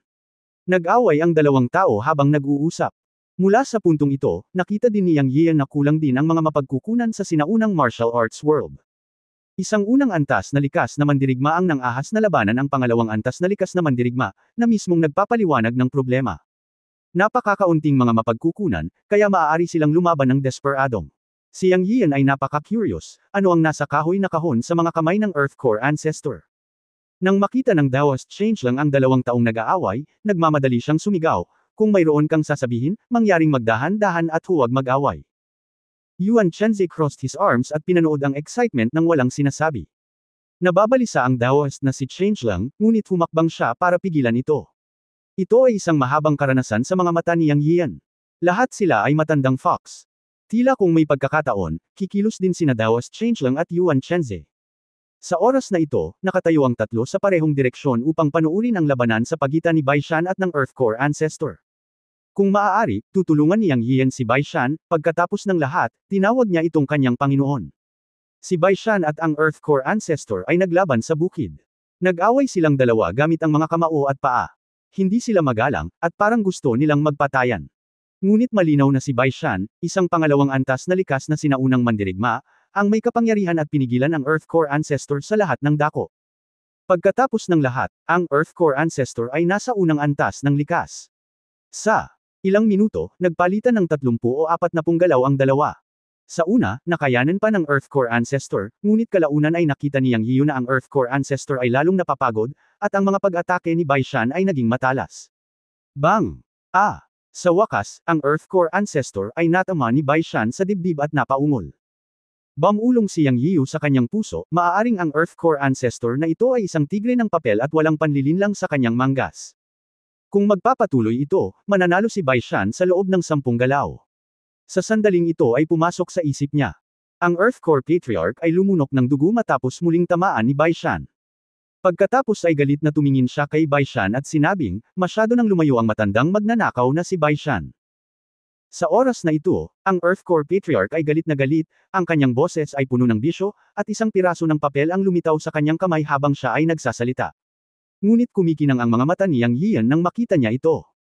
Nakilala niya sa isang sulyap na ang Earth Core Patriarch ay hindi humahawak ng isang piraso ng papel, ngunit isang mahiwagang anteng-anteng. Ito ay eksaktong kapareho ng magic anteng-anteng na nakuha niya mula sa magkapatid na Lu. Ang Earth Core Patriarch ay biglang inilagay ang anteng-anteng sa kanyang kamay sa kanyang katawan, at isang gatas na puting liwanag ang kumislap. Ito ay malinaw na ang tunay na diwa ang nag-activate ng mahiwagang anteng-anteng. Sa sumunod na sandali, ang katawan ng Earth Core Patriarch ay sumirit sa gilid ni Bai Shan at sinuntok si Bai Shan ng malakas, higit sa 3 beses na mas mabilis kaysa sa kanya. Boom! Sinuntok muli ng Earth Core Patriarch si Bai Shan ng mahiwagang anteng-anteng, at natamba si Bai Shan bago pa siya makapag-react, na dumura ng dugo mula sa kanyang bibig. Umatras si Bai Shan ng mahigit 3 metro at pagkatapos ay huminto. Panay ang pagbabago ng mukha niya. Halatang kilala rin niya ang magic talisman na ginamit noon ni Dizin Patriarch. Sa oras na ito, muling sumugod si Dizin Patriarch patungo kay Bai Shan, sa kakaibang bilis.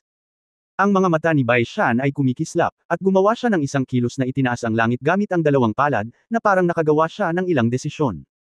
Sa sandaling ito, narinig ni Yang Yiyu ang bulalas ni Chang Ling sa tabi niya, ang kakayahan sa paghawak ng langit ni Wudang, si Bai Shan ay magiging walang awa. Kung hindi niya gagamitin, mananalo si Dizin Patriarch. Hindi ko inaasahan na si Dizin, itong matandang halimaw, ay may talisman pala. Mayaman talaga ang family background niya, Yuan Chenzi side. Ngunit ang iniisip ni Yang Yiyu ay, paano nakuha ni Dizin Patriarch ang mahiwagang anteng-anteng sa kanyang kamay? Ang bagay na ito ay maaari lamang pinuhin ng mga magsasaka, at ang mga sinaunang mandirigma ay hindi ito maaaring pinuhin. Hindi kaya ang mga sinaunang Xiantian sect na ito ay konektado sa mundo ng bundok at dagat? Ang tanong ay kung nakuha ni Dizin ang mahiwagang anteng-anteng mula sa ilang mga sinaunang guho. Sa opinyon ni Yang Yiyu, mas malamang ang dating, di ba? Kung ang mga sinaunang sekta na ito ay konektado sa Mountain at Sea Realm, kung gayon kailangan niyang muling iposisyon ang mga sinaunang sekta sa kanyang isipan. Ang Mountain and Sea Realm ay bahagi ng Earth, magkahiwalay lang, kaya hindi kakaiba ang magkaroon ng koneksyon. Ngunit ayon sa magkapatid na Lu, ang daanan sa loob at labas ng Mountain and Sea Realm ay matagal nang sarado, at hindi madaling buksan ito.